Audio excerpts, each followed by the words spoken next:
Friends हम लोगों का नया चैप्टर स्टार्ट होने जा रहा है लिमिट। ठीक है, फंक्शंस हमने पढ़ लिया। ये मेनली चैप्टर होता है लिमिट ऑफ अ फंक्शन। आप फंक्शन की लिमिट निकालते हो, फंक्शन की लिमिट।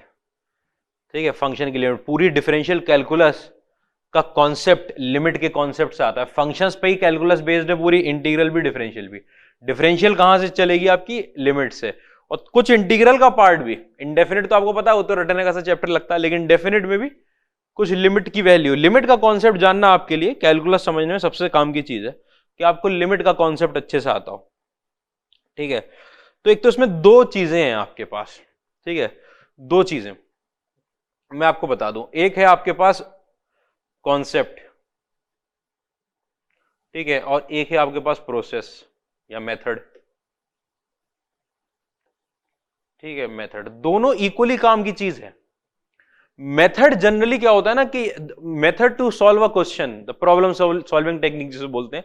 ठीक है, कि आपके पास एक टाइप, दूसरी टाइप, टाइप 1, टाइप 2, टाइप 3 चलता जाएगा। ठीक है, वो आपकी मेथड है, वो आपको आना चाहिए। स्टैंडर्ड तरीके जो है वो मेथड आना चाहिए। ठीक है, वो मेथड तो ठीक है अपनी जगह, वो जितने क्वेश्चन मेथड से होते हैं उतनी बात ठीक है। कॉन्सेप्ट लिमिट का मतलब जो इसकी असली लैंग्वेज है, जो बुकिश लैंग्वेज है, वो है बहुत तकलीफ दे। मैं आऊंगा उस लैंग्वेज पे, वो लैंग्वेज मुझे चाहिए कि आपको वो बुकिश लैंग्वेज, वो क्यों लिखी है यार बुक में अगर वो इतनी मुश्किल है, तो आपको उस लैंग्वेज को समझना आना चाहिए। लैंग्वेज को समझना आना चाहिए, क्योंकि आगे आने वाले चैप्टर्स में, आगे आने वाले जो डिफरेंशियल कैलकुलस के चैप्टर हैं, डिफरेंशियल कैलकुलस के, उसमें ये कॉन्सेप्ट बार बार लगेगा, बार बार लगेगा, कहीं ना कहीं आके जरा जरा जरा सा टच करके जाएगा कहीं ना कहीं। और अगर आप इसको पूरी तरह छोड़ चुके होगे ना, और मुझे पता है कि आपका दिल चाहेगा इसको छोड़ देते हैं, सर हमारे मेथड से लिमिट के सारे क्वेश्चन हो रहे हैं, कंटिन्यूटी के भी 90% क्वेश्चन हो रहे हैं, मुझे 10% अटकेगा ना, उसके लिए चाहिए कॉन्सेप्ट। डिफरेंशियबिलिटी के भी सर 80% क्वेश्चन हो रहे हैं। ठीक है, फिर जाके सर एप्लीकेशन ऑफ डेरिवेटिव में 40% क्वेश्चन ही हो पाता है, कॉन्सेप्ट नहीं आता लिमिट का, कहां से होगा क्वेश्चन?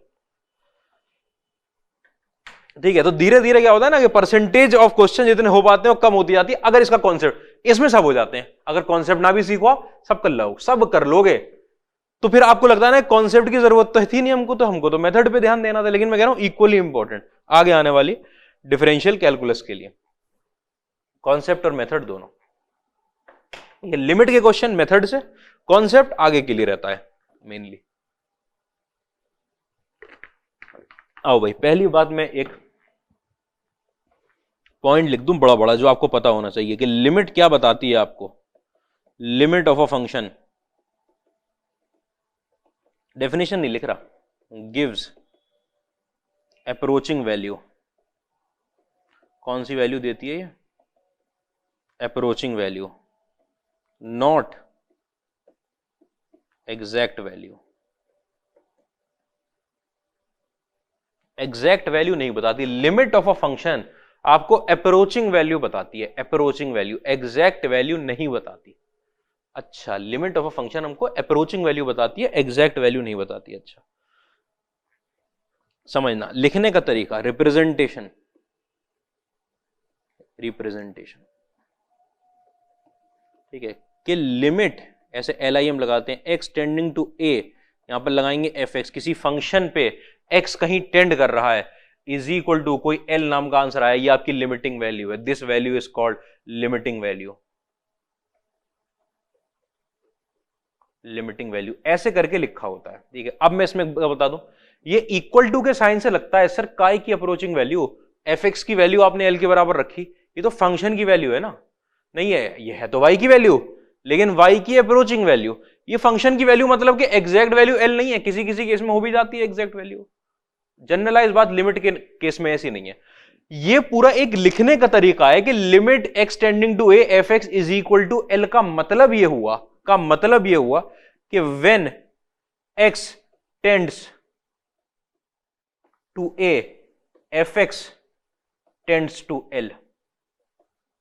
मतलब जब आपका x जो है a की तरफ जाएगा तो उस टाइम पे आपका fx जो है वो L की तरफ जाएगा। तो इक्वल टू का साइन क्यों? मैंने कहा लिखने का तरीका है, लिखने का तरीका। कंफ्यूज नहीं होना है कि फंक्शन की वैल्यू L हो गई क्या, नहीं, वो देता ही नहीं है एग्जैक्ट वैल्यू, एग्जैक्ट वैल्यू देता ही नहीं है। ठीक है, क्या देता है? Approaching value.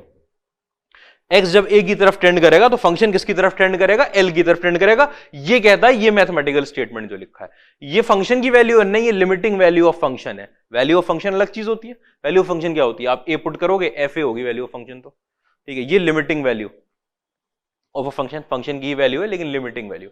तो क्या वैल्यू देगी, अप्रोचिंग वैल्यू। अच्छा, कि जब एक्स ए की तरफ जा रहा है तो एफ एक्स एल की तरफ जा रहा है। एक्स जब ए हो गया, एक्स इज इक्वल टू ए, पर आपका एफ एक्स जो है वो एफ ए हो गया। ठीक है, इस बात की मुझे कोई जरूरत नहीं है, नो नीड, कि एक्स जब ए हुआ तो एफ एक्स की वैल्यू एफ ए हो गई। मुझे चाहिए नहीं एग्जैक्ट वैल्यू, मुझे चाहिए नहीं एग्जैक्ट वैल्यू, वो मैं फंक्शन से पढ़ चुका हूं। मुझे चाहिए अप्रोचिंग वैल्यू। अप्रोचिंग वैल्यू इस बात में कंफ्यूजन नहीं आना है। पहली चीज क्या हुई सर, ये अप्रोचिंग वैल्यू। देखो भाई, मैंने एक ग्राफ बनाया,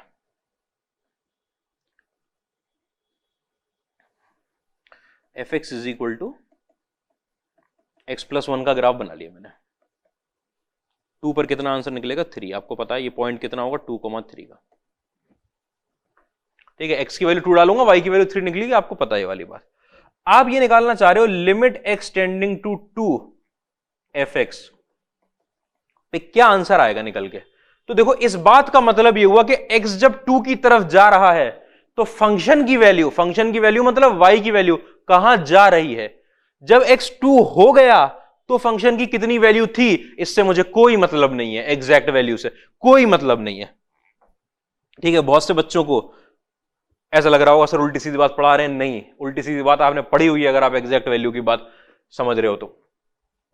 ठीक है, x की वैल्यू जब मैं 2 की तरफ ले जा रहा हूं इधर से और उधर से, x की वैल्यू, फंक्शन की वैल्यू देखना भाई किस वैल्यू की तरफ मूव कर रहा है फंक्शन। ऐसे देखा जाता है, बल्कि इसको पहले मैं देता हूं कैसे देखा जाता है। x जब 2 की तरफ जा रहा है तो फंक्शन देखो कहां जा रहा है, कि जब आप x को 2 की तरफ इधर से अप्रोच करवा रहे हो तो फंक्शन की वैल्यू देखो नीचे आ रही है, पहले बड़ी थी फिर नीचे आ रही है 3 की तरफ।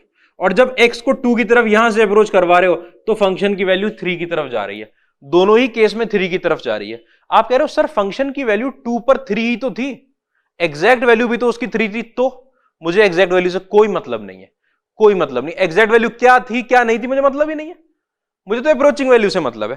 कि जैसे जैसे आप x को 2 की तरफ ले जा रहे हो, ठीक है, x को 2 की तरफ, फंक्शन की वैल्यू 3 की तरफ, के x जब 2 की तरफ जा रहा है तो y आपका 3 की तरफ जा रहा है, इसलिए यहां पर 3 रखेंगे। इसका मतलब ये नहीं है कि x की वैल्यू 2 पर आपका fx 3 हो रहा है, वो हो रहा होगा, हो रहा है इस केस में, अच्छी बात है।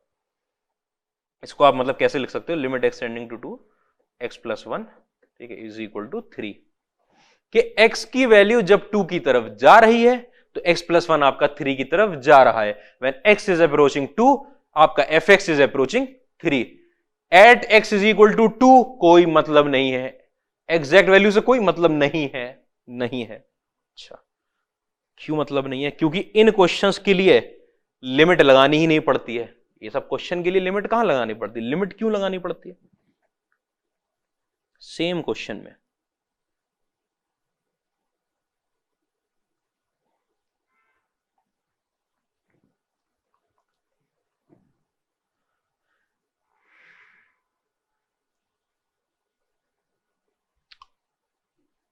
क्या था, x इज इक्वल टू 2 पे था ना। अच्छा, ये है आपकी line y is equal to x plus 1। बल्कि मैं और अच्छा फंक्शन बनाता हूं आपके लिए, मैं बल्कि आपको दिखाता हूं। ये 2 पर 3 होती वैल्यू, या चलो 4 होती, 2 पर 4 होती, ये लाइन आपकी जो जा रही है ये y is equal to x plus 2 की जा रही है। 2 पर वैल्यू कितनी होती? 4 होती। ठीक है, आपने सर आपने यहां हॉलो बॉल बना दी, इसका मतलब 2 डोमेन में नहीं है क्या? नहीं, 2 डोमेन में नहीं है। ऐसा कहां होता है? ऐसा देखो यहां होता है कि अगर fx आपके पास दे रखा होता x square minus 4 upon x minus 2, ये दे रखा है। आपको पता है इस फंक्शन का आप डोमेन निकालने जाओगे, फंक्शन का डोमेन आप तब निकालते हो जब फंक्शन पैदा होता है, ये नहीं कि पहले काट पीट कर ली उसमें। ठीक है, यहां पर डिनोमिनेटर के अंदर x माइनस 2 बैठा है, आपने फौरन बोल दिया x की वैल्यू 2 हो नहीं सकती। अच्छा, जब ये पता चल गया तो fx is equal to x plus 2 आ गया। उसके बाद x स्क्वायर माइनस 4 ब्रेक होगा, x प्लस 2 x माइनस 2 में, x माइनस 2 से x माइनस 2 कट जाएगा, fx इज इक्वल टू, उसकी लाइन बना दी, लेकिन x की वैल्यू 2 नहीं हो सकती।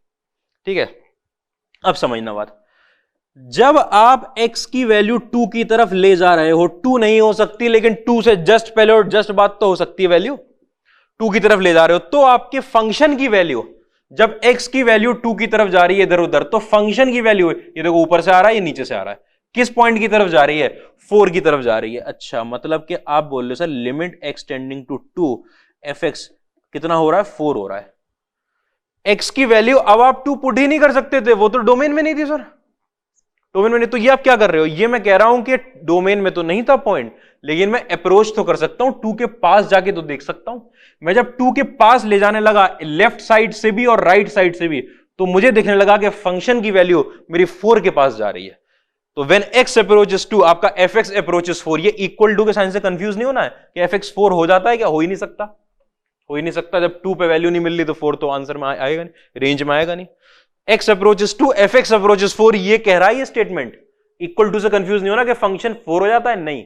x approaches 2 fx approaches 4। क्या बताने जा रहा था? लिमिट x टू fx ये 4 के बराबर आ गई। कहां खो गया मैं? पॉइंट लिखवाऊं मैं ये करने जा रहा हूं। देखो ये रहा x, ये रहा fx।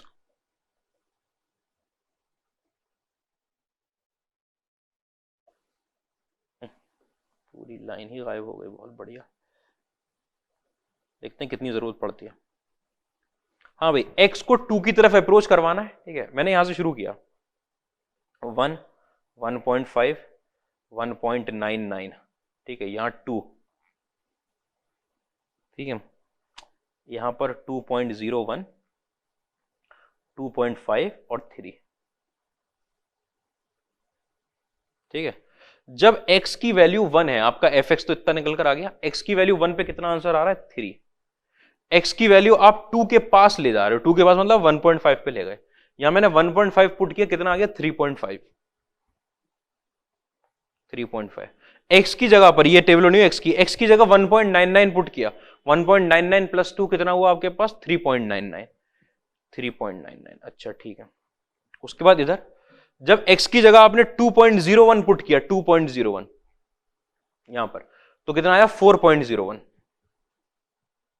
ठीक है। यहां पर आएगा 4.5 और यहां पर आ जाएगा 5। देखो आप इधर से x की वैल्यू 2 की तरफ ले जा रहे हो, इस तरफ से और इस तरफ से, तो फंक्शन की वैल्यू बढ़ते बढ़ते ये 3.99 आई और उस तरफ से 4.01 आई। किस वैल्यू की तरफ फंक्शन की वैल्यू जा रही है?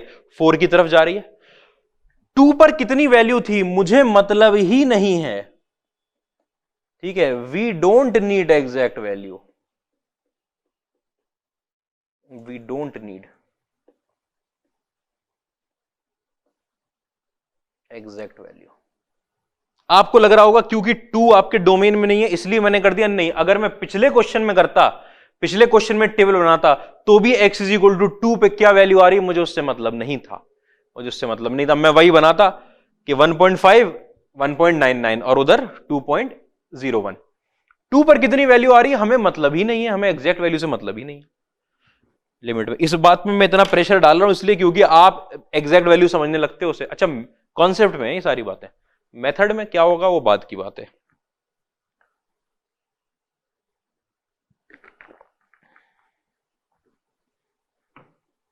देखना भाई कैसे लिखा जाता है, लिखने का तरीका इस तरफ से अप्रोच। जब x जो है 2 को अप्रोच कर रहा है लेफ्ट साइड से, इस बात का मतलब क्या होता है? x is approaching 2 from left hand side, left hand side, that is from the values smaller than 2। कि 2 माइनस का मतलब 2 में से कोई चीज घटाओगे तो 2 से छोटी वैल्यू आएगी ना।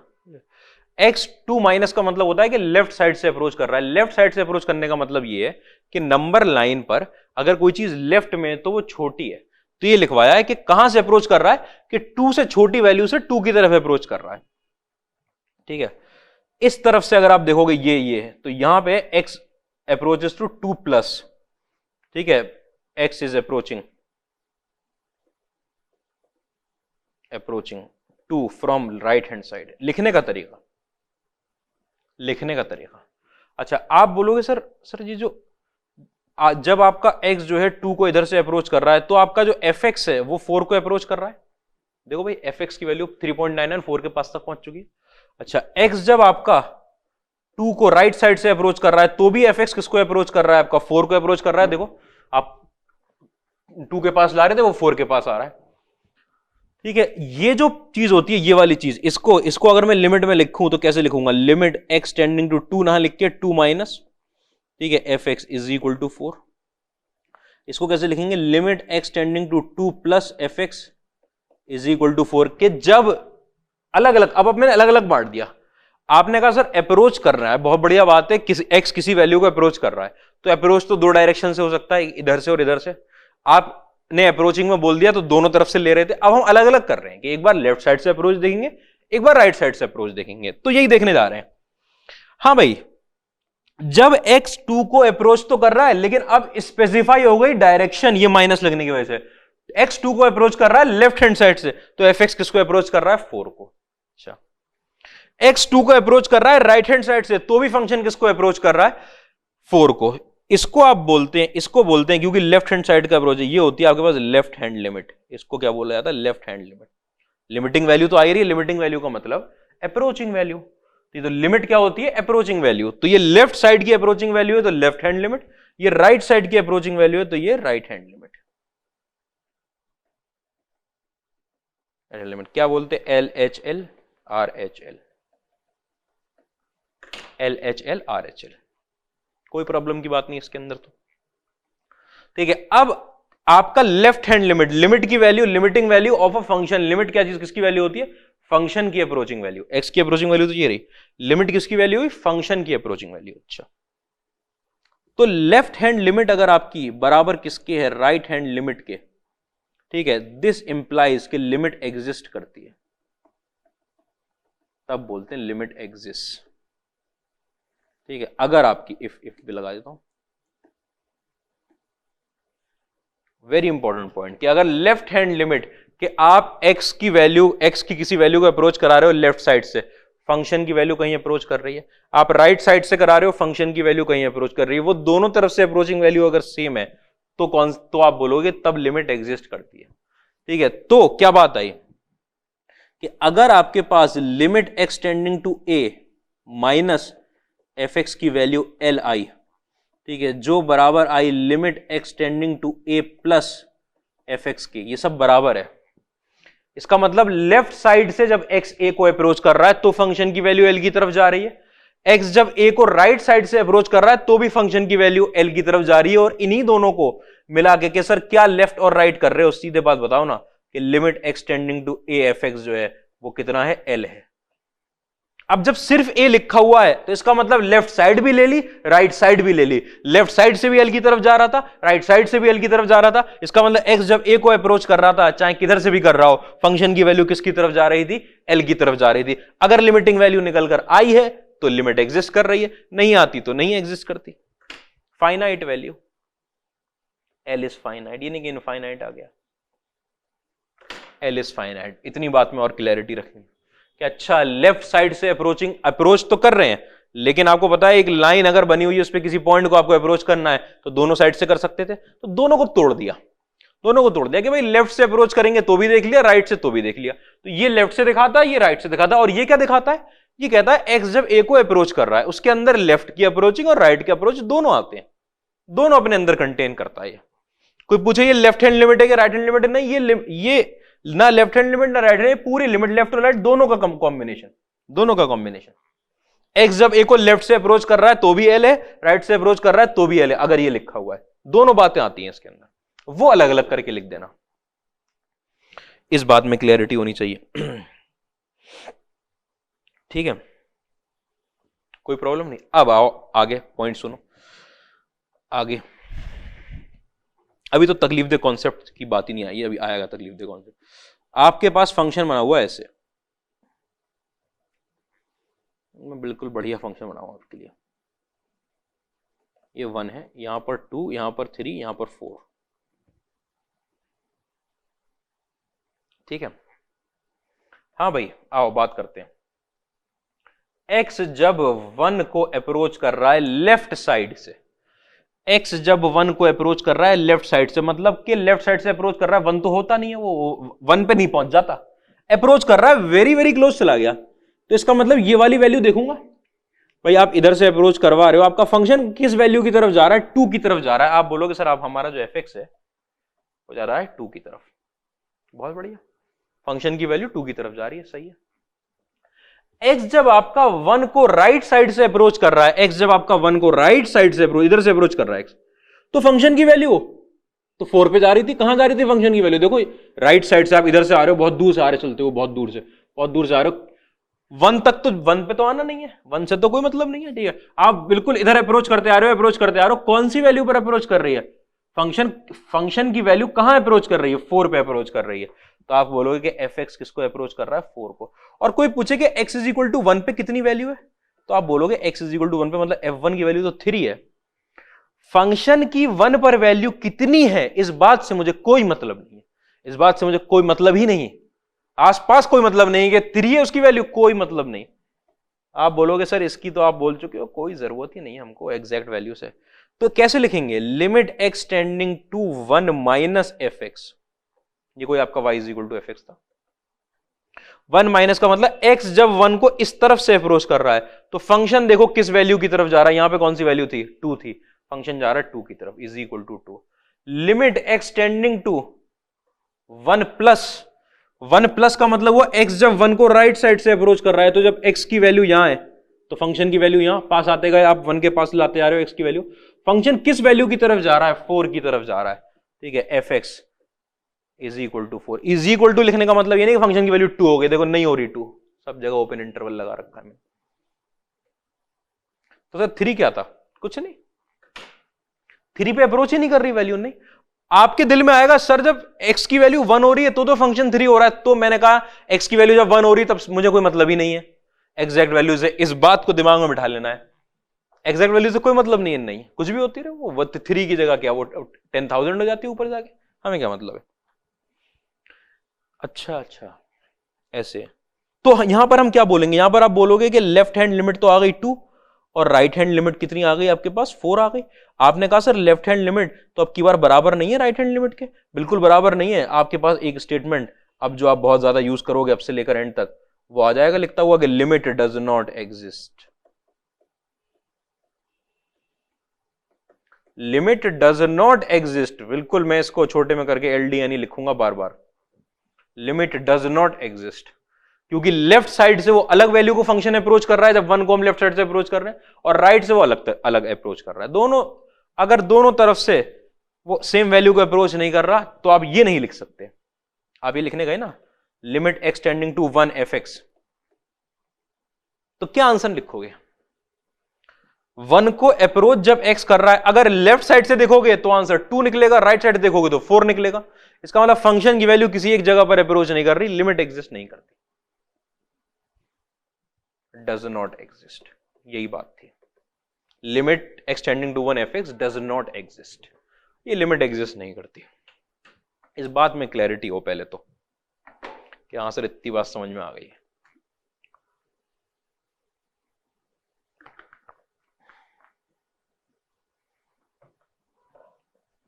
अच्छा, तो फंक्शन की वैल्यू से कोई मतलब नहीं था? नहीं कोई मतलब नहीं था, बहुत बढ़िया।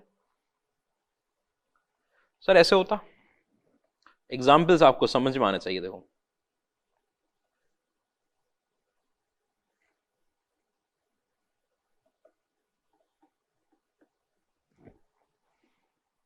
ऐसे होता, फंक्शन की वैल्यू 1 पर, आप बोलते सर फंक्शन की तो 1 पे वैल्यू कितनी आ रही है? 3 आ रही है, 1 पे 3। फौरन जो अकलमंद बच्चा होगा लिमिट के केस में आपसे कहेगा कोई जरूरत नहीं है सर हमको, या ये ऐसी है बस आपका टाइम बर्बाद कर रहा है ये जिसने आंसर दिया कि फंक्शन की वैल्यू 1 पे 3 है। देखना ही नहीं है 1 पे, लिमिट निकालने भैया, कंटिन्यूटी थोड़ी चेक करने जा रहे हैं, उसमें देखी जाती है फंक्शनल वैल्यू। फंक्शनल वैल्यू से मुझे कोई मतलब नहीं, मुझे किससे मतलब है कि जब मैं limit x tending to 1 fx का आंसर कितना आएगा। अच्छा, फिर वही बात, सर x को 1 की तरफ तो ले जा रहे हैं, लेफ्ट साइड से ले जा रहे हैं कि राइट साइड से? मैंने कहा देख लो दोनों तरफ से। Limit x tending to 1 minus fx, 1 minus का मतलब 1 को अप्रोच कर रहा है लेफ्ट साइड से, फंक्शन कहां जा रहा है उस टाइम पे, 1 के लेफ्ट में फंक्शन किस तरफ जा रहा था, फंक्शन देखो लेफ्ट से आ रहा है, 2 की तरफ जा रहा है, ठीक है। फिर आपने राइट हैंड लिमिट निकाली, limit x tending to 1 plus f x. अच्छा 1 प्लस मतलब x जो है 1 को राइट साइड से अप्रोच कर रहा है, फंक्शन देखो कहां जा रहा है, फिर 2 की तरफ जा रहा है, इज इक्वल टू 2। अच्छा लेफ्ट हैंड लिमिट मतलब कि बराबर हो गई राइट हैंड लिमिट के, हाँ बिल्कुल बराबर हो गई राइट हैंड लिमिट के, मतलब आप बोलो लिमिट एग्जिस्ट करती है, और लिमिट एग्जिस्ट करती है और लिमिटिंग वैल्यू भी आ गई आपके पास, लिमिट एग्जिस्ट करेगी तभी आएगी limiting value. Limit x tending to 1 f x is equal to 2 is equal to, confusion ही दूर करने के लिए है ये, कंफ्यूजन ही दूर कर। फंक्शन की 1 पे वैल्यू कितनी थी 3, आपकी लिमिट की वैल्यू कितनी आई 2, के x जब 1 को अप्रोच कर रहा है, फंक्शन अप्रोच कहां कर रहा था 1 होने से पहले, 1 पे क्या हो गया मुझे नहीं मतलब, कहां अप्रोच कर रहा था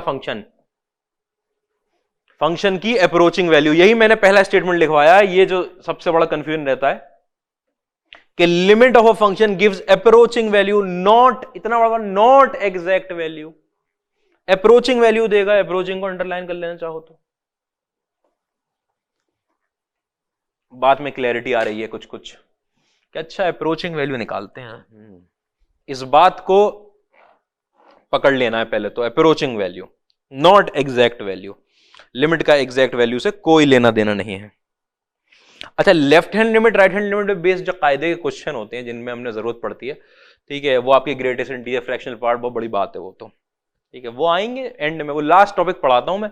वैसे देखो जो दिया होता है ना कोर्स में, उसमें पहले लेफ्ट हैंड लिमिट, क्योंकि ये बेसिक कॉन्सेप्ट है, कॉन्सेप्ट पढ़ा रहे हैं तो सर इसी क्वेश्चन कराओगे नहीं, मैं पहले लिमिट के मेथड पढ़ाऊंगा सारे।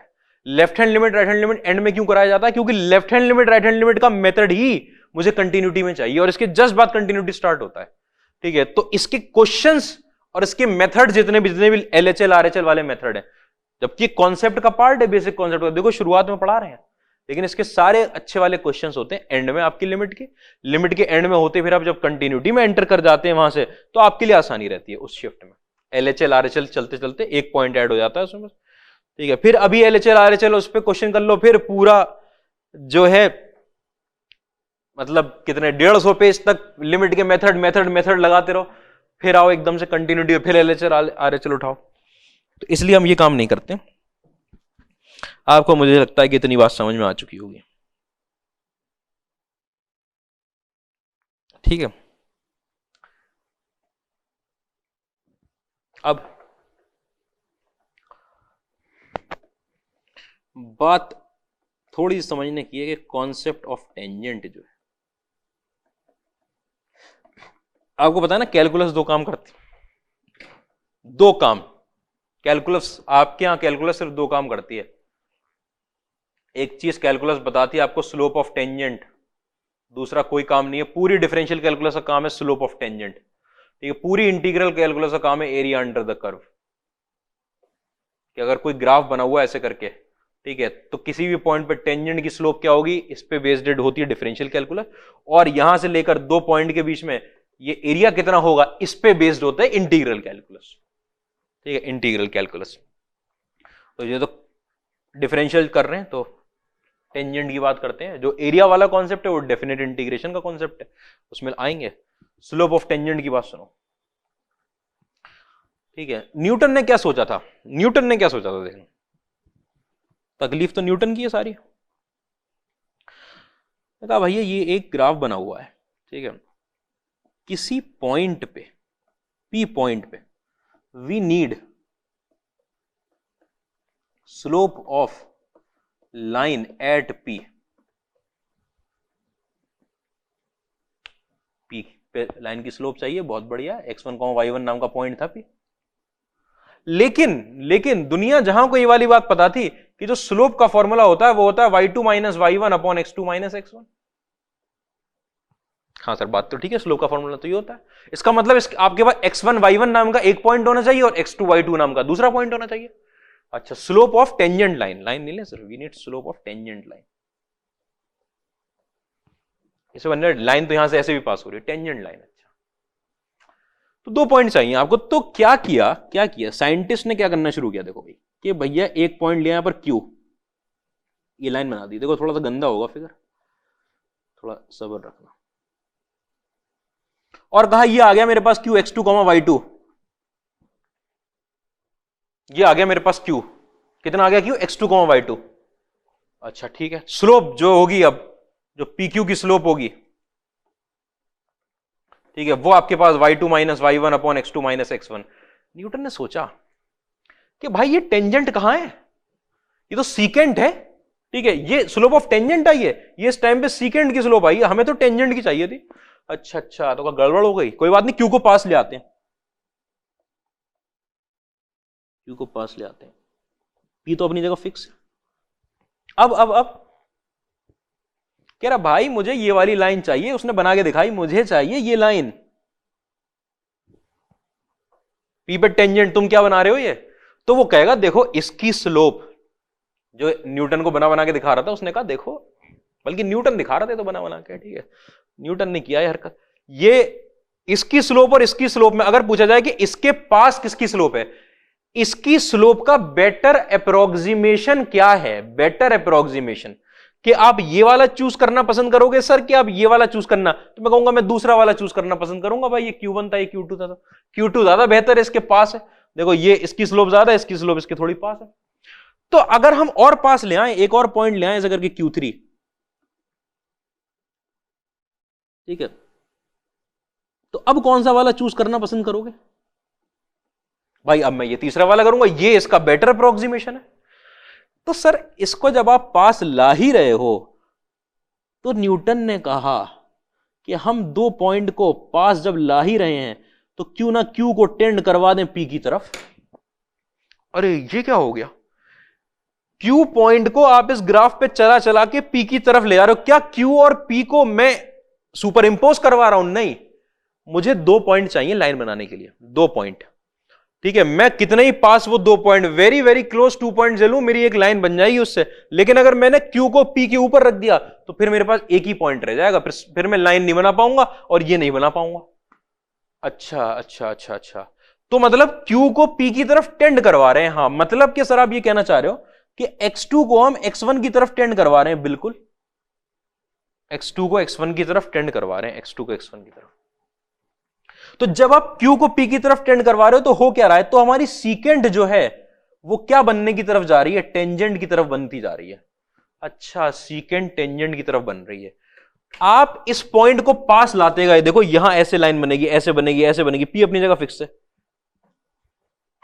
ये लाइन ये ऐसे जो हो रही थी, ऐसे हो रही थी, ऐसे हो रही थी, ऐसे हो रही थी, ऐसे हो रही थी, बिल्कुल जब मिला दोगे P और Q कि ये रहा P और ये रहा Q, बिल्कुल एकदम आसपास लगा दिए, सुपर इंपोज नहीं किया, दो पॉइंट है हमारे पास, इनसे जो लाइन पास करवाओगे वो आपको क्या देती है, टेंजेंट का अप्रोक्सीमेशन देती है, और वो बेस्ट अप्रोक्सीमेशन पॉसिबल है टेंजेंट का, कि जब आप Q को P की तरफ ले जाओ। अच्छा, Q को P की तरफ ले जाऊं तो वो बेस्ट अप्रोक्सीमेशन पॉसिबल है, हाँ, वो टेंजेंट का बेस्ट अप्रोक्सीमेशन पॉसिबल है। वही चीज आपकी क्या हो गई, कन्वर्ट होकर change in y upon change in x, आप उसको ऐसे लिखने लग गए, स्मॉल चेंज, स्मॉल चेंज। वो चेंज क्या, बल्कि इसकी आपको अपने डेफिनेशन तो भी पढ़ी नहीं है, तो आपको पता चलेगा टेंजेंट तो असल में ऐसे लिखी जाती है, लेकिन ये अपने आप में होती क्या चीज है, ये अपने आप में delta delta x tending to 0 और delta y upon delta x, small change in y upon small change in x, जहां पर स्मॉल चेंज इन x जो है ये आपका 0 हो रहा हो, ये मैं पढ़ाऊंगा, डिफरेंशिएशन का जो कॉन्सेप्ट है वो पढ़ाया जाएगा, जहां पे ये डेल्टा x मतलब चेंज इन x 0 हो रहा हो, मतलब कि आप x2 को किसकी तरफ ले जा रहे हो, x1 की तरफ ले जा रहे हो। तो आप ले गए बिल्कुल पास ले गए, वो बेस्ट अप्रोक्सीमेशन तक ले आए आप, जब आपने P और Q को ऐसा नहीं कि मिला ही दिए, ठीक है, ये नहीं, ये पता चल नहीं सकता, देखा तो नहीं कि पॉइंट मिला दिया आपने, ठीक है, ऐसा सोचा गया, ऐसे इमेजिन किया गया कि जब आप पास लाते आ रहे हो तो बेटर अप्रोक्सीमेशन हो रहा है, तो जब मैं टेंड करवा रहा हूं x2 को x1 के ऊपर, मतलब Q को P के ऊपर, तो मेरी सीकेंट क्या बनती जा रही है, टेंजेंट बनती जा रही है, और यहां से पूरी पूरी डिफरेंशियल कैलकुलस निकल कर आ गई आपके पास। यहां के बाद इस पे लिमिट लगाई गई और इस पे लिमिट लगा के उसे dy बाई dx, और dy बाई dx निकलते ही आपको पता है मजा आ गया जिंदगी में, dy बाई dx निकलते ये क्या चीज लिख दी sir, delta y change in y, y2 minus y1 small change in y upon small change in x, वही होती है स्लोप, चाहे कितने ही आसपास पॉइंट हो। जहां पर ये जो स्मॉल चेंज इन एक्स है ये जीरो को टेंड कर रहा हो, मतलब x2 किसको टेंड कर रहा हो, x1 को, मतलब सर ये जीरो हो रहा हो, ये जीरो, ये आप क्या बोल रहे हो, मैं ये बोल रहा हूं इसके अंदर कि मैंने बोला कि y2 माइनस y1 को, ठीक है, मैंने डेल्टा y बोल लिया, और x2 माइनस x1 को मैंने डेल्टा x बोल लिया, ठीक है, जब आपका x2 जो है x1 की तरफ जा रहा है। आप मुझे एक बात बताओ, अगर x2 की वैल्यू x1 के बराबर होने जा रही है, x2 और x1 बराबर, तो x1 माइनस x1, ये जो पूरा पूरा डेल्टा x, दिस इंप्लाइज कि जो डेल्टा x है वो किसकी तरफ जा रहा है, वो इन दोनों का डिफरेंस ही तो है, और x2 x1 की तरफ जा रहा है, x2 कभी x1 होगा नहीं, लिमिट को मतलब ही नहीं है कि आप एग्जैक्टली x1 में पहुंच जाओ, आपने x2 को x1 के वेरी वेरी क्लोज ले गए आप, x2 जब x1 की तरफ अप्रोच कर रहा है तो इन दोनों का डिफरेंस जीरो हो रहा है, कि भाई इतनी दूर पॉइंट थे, ये x2 x1 की तरफ आ रहा है, इनके बीच की डिस्टेंस क्या होती जा रही है, जीरो होती जा रही है, टेंडिंग टुवर्ड्स जीरो। उसी में आपने क्या किया कि अच्छा जब ऐसा हो रहा है तो ये तो है नहीं कि जब आपका x जब नीचे की तरफ पॉइंट आ रहा है तो ऐसा है नहीं कि y2 अपनी जगह बैठा रहेगा, वो भी नीचे आ रहा है y1 के पास, वो भी y1 के पास आता है, तो आपको उससे समझ में आता है अच्छा इसका मतलब ये जो चेंज है ये भी स्मॉल चेंज है, लेकिन ये हो किसकी वजह से रहा है, x की वजह से। तो आप बोलते हो सर ये वाला जो रेशियो था यही तो स्लोप थी, उसमें से पॉइंट की स्लोप निकालने का मतलब ये है कि आपका जो ये डेल्टा x है किसकी तरफ चला जाए, जीरो की तरफ चला जाए, और इसी को इतनी बड़ी चीज लिखने से अच्छा हम उसको क्या लिख देते हैं, dy by dx। ये लिमिटिंग वैल्यू क्या होती है, dy by dx। और इस ये आपको मेथड पढ़ाया गया, कॉन्सेप्ट नहीं पढ़ाया गया, चैप्टर का नाम था मेथड ऑफ डिफरेंशिएशन, ये उसके पीछे की बात होती है, अभी इसमें और बताएंगे उसमें क्या होता है, ठीक है। वैसे तो मोटी मोटी बात इतनी है कि आप डेल्टा एक्स मतलब इन दोनों के बीच का डिफरेंस जीरो की तरफ ले जा रहे हो, मतलब दो पॉइंट को आप मिलाने जा रहे हो, मिलाया नहीं है, मिलाएंगे बिल्कुल नहीं, मिलाने जा रहे हो, उनके बीच का डिफरेंस जीरो हो रहा है, जब उनके बीच का डिफरेंस जीरो हो रहा है तो भैया वाई कहां भाग जाएगा, दूर तो चला नहीं जाएगा, डेल्टा वाई भी बहुत, इसीलिए उसे डेल्टा वाई लिखा है, स्मॉल चेंज, ठीक है। खैर, तो ये तो होती है, ये लिमिट का कॉन्सेप्ट निकला क्यों, लिमिट का कॉन्सेप्ट निकला टेंजेंट की स्लोप के लिए, टेंजेंट की स्लोप मतलब dy by dx, dy by dx आपको पता है डिफरेंशियल कैलकुलस, डिफरेंशियल नाम है उसका, अच्छा इसके लिए निकल कर आया है ये, इसके लिए निकल कर आया है, इतनी बात में क्लैरिटी होगी अभी तो, ठीक है, देखते हैं इस बात को समझ के रखना अभी।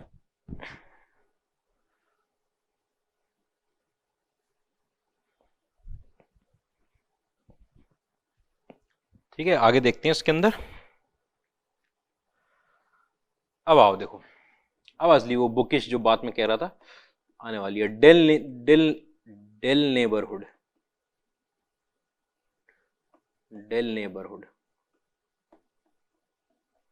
Of a point. Del neighbourhood क्या चीज होती है भाई, ठीक है, del neighbourhood of a point, ठीक है, इंपॉर्टेंट, जैसे नेबरहुड ऑफ अ पॉइंट भी बोलते हैं, del neighbourhood of a point. इसमें क्या होता है कि डेल नेबरहुड कैसे डिफाइन होता है आपके पास, कि मान लो आपके पास ये यहां पर एक पॉइंट है, मान लो कोई सी या ए, जैसे भी आप लिखना चाहो, ठीक है, मान लो कोई ए पॉइंट है, ठीक है, तो यहां पर आपके पास अगर मैं डेल प्लस करूंगा इसके अंदर तो ये ए प्लस डेल हो जाएगा, और अगर मैं डेल माइनस करूंगा माइनस डेल तो ये वाला पॉइंट आपका ए माइनस डेल हो जाएगा, ठीक है। तो del neighbourhood of a point, किसी पॉइंट ए का डेल नेबरहुड क्या होगा, ठीक है, ऐसे लिखा जाता है एन डेल, ठीक है, वो अपने आप में ये इंटरवल होता है ए माइनस डेल से लेकर ओपन इंटरवल ए प्लस डेल तक, ए माइनस डेल से लेकर ए प्लस डेल तक। अच्छा, मतलब यहां की सारी वैल्यूज जो हैं वो ए का क्या कहलाएंगी, डेल नेबरहुड, या फिर जनरल आम बोलने की भाषा में neighbourhood of a point, neighbourhood, a का नेबरहुड कहलाएंगे। अच्छा, कौन सी वाली वैल्यूज, ए माइनस डेल से लेकर ए प्लस डेल तक, ये डेल क्या है सर, ठीक है, जहां पर डेल आपका ग्रेटर देन जीरो है but very very small, very very small, बहुत छोटी सी वैल्यू है, ठीक है, ये रहा ए पॉइंट, ए से आपने डेल नेबरहुड लेना था आपको, डेल नेबरहुड, डेल कोई एक पॉजिटिव वैल्यू ले ली, ठीक है, उसको सबट्रैक्ट किया, पीछे आ गए, उसको ऐड किया, आगे चले गए, ये छोटा सा इंटरवल मिला, ये छोटा इंटरवल क्या कहलाता है, del neighbourhood of point A. अब मैं आपको समझाता हूं कि ये डेल कितना बड़ा होता है, ठीक है, यहां पर लगा है जीरो, और यहां पर लगा 0.00।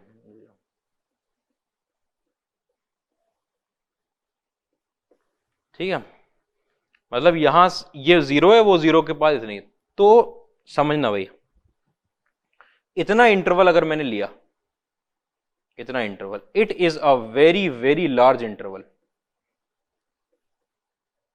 सर आप गलत लिख रहे हो, वेरी वेरी स्मॉल बता रहे थे आप। नहीं नहीं, मैं बात सही लिख रहा हूं कि अगर वो 0.000 है और उसमें से मैंने इतना सा पार्ट काटा है, तो it is a very very large interval.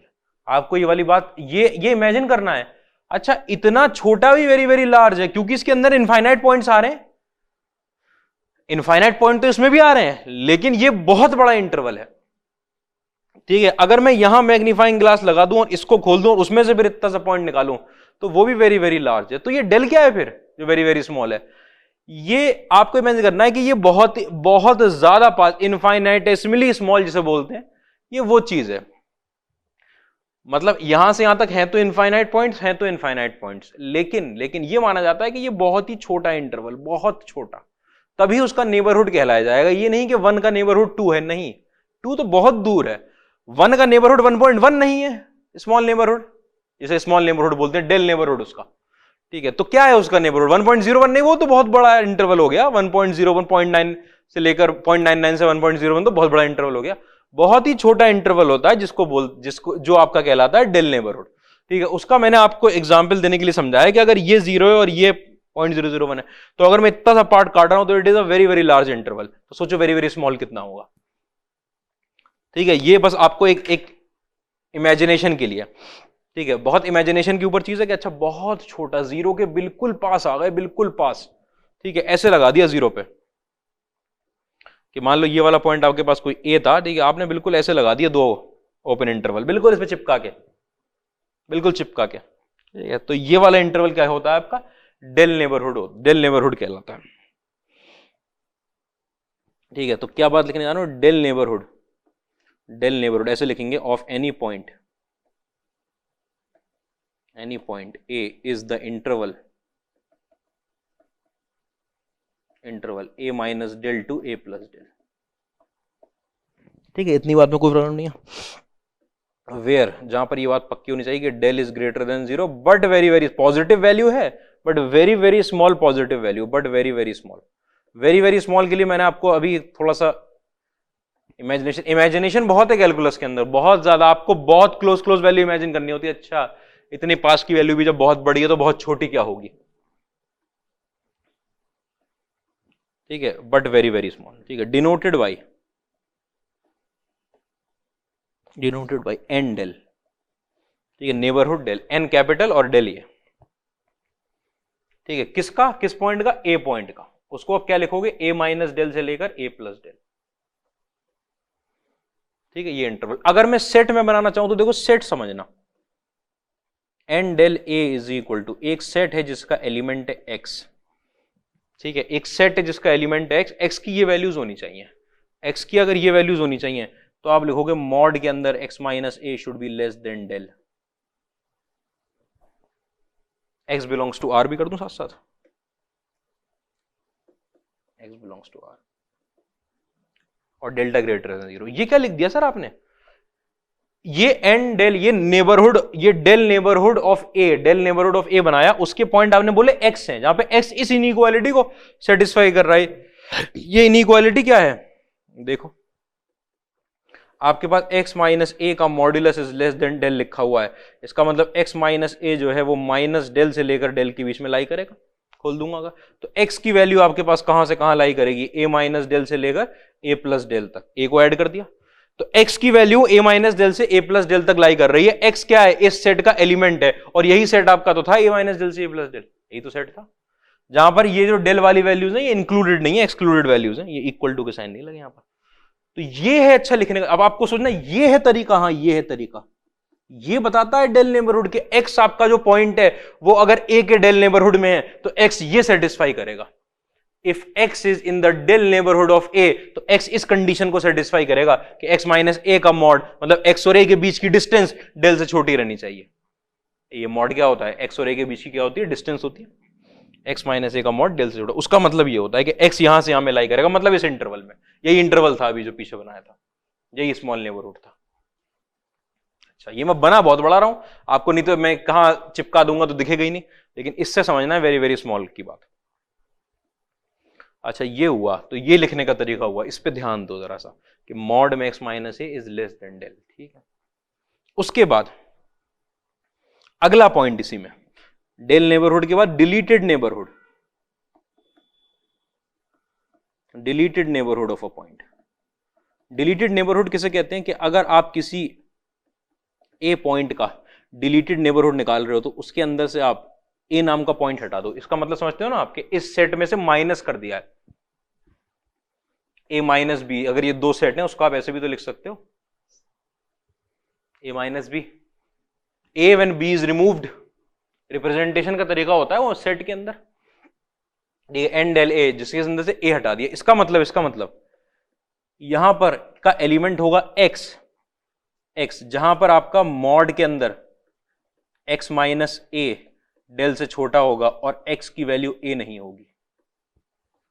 अच्छा, और x की वैल्यू a नहीं होगी, या फिर कैसे लिख सकते हो, यहां पर आपका मॉड के अंदर x minus A is less than del और इज ग्रेटर देन 0, क्योंकि अगर x की वैल्यू a हो रही है, x की वैल्यू a तो ये 0 के बराबर हो जाएगा, लेकिन हमने ये लिख दिया, और ये लिखने में आपको पता है कि क्या निकल कर आएगा, ये a है, ये a माइनस डेल है, ये a प्लस डेल है, ठीक है। आपके पास यहां से लेकर यहां तक का ये इंटरवल निकल कर आएगा, a नहीं इंक्लूड होगा, क्योंकि अगर x की वैल्यू a हो गई तो ये x माइनस ए का मॉड 0 हो जाना चाहिए था, और 0 से बड़ा बता रहे हैं, 0 से बड़ा मतलब x की वैल्यू a नहीं हो, तो डिलीटेड नेबरहुड कि जो पॉइंट है वो नहीं लिया। ये डिलीटेड नेबरहुड की क्या जरूरत है, आप सोचो एक बात, जो पॉइंट होता है उस पर फंक्शन की वैल्यू की हमको जरूरत होती है क्या? जो a नाम का पॉइंट है, अगर मैं लिमिटिंग वैल्यू निकाल रहा हूं तो इधर से लेफ्ट इधर से राइट, क्या मुझे a पर फंक्शन की वैल्यू की जरूरत होती है क्या? नहीं जरूरत होती। तो इसका मतलब जब आप नेबरहुड लगाने जाओगे तो कौन सा वाला नेबरहुड लगाओगे? डिलीटेड वाला, क्योंकि एग्जैक्ट वैल्यू की a पे हमें जरूरत ही नहीं होती। इतनी बात में तकलीफ नहीं, ठीक है। एक बात हुई, नेबरहुड, डिलीटेड नेबरहुड के पॉइंट को समझ लो, उसके बाद समझना भाई नेबरहुड की ओर।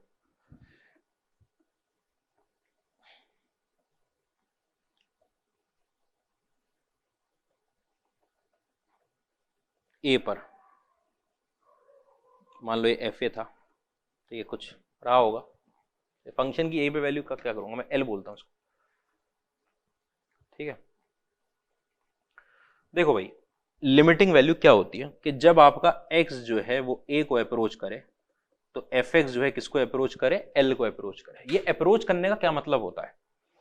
कितनी पास की वैल्यू को अप्रोच करना मानेंगे, ये वाली बात होती है, कितनी पास की वैल्यू को। सर यहां है, सर यहां है x, a को अप्रोच कर रहा है क्या अभी? अरे बहुत दूर है a से अभी, कितनी पास को? यहां पर है सर फंक्शन, अगर x यहां है तो फंक्शन यहां है, क्या वो l को अप्रोच कर रहा है? अभी बहुत दूर है l से, बहुत दूर है l से।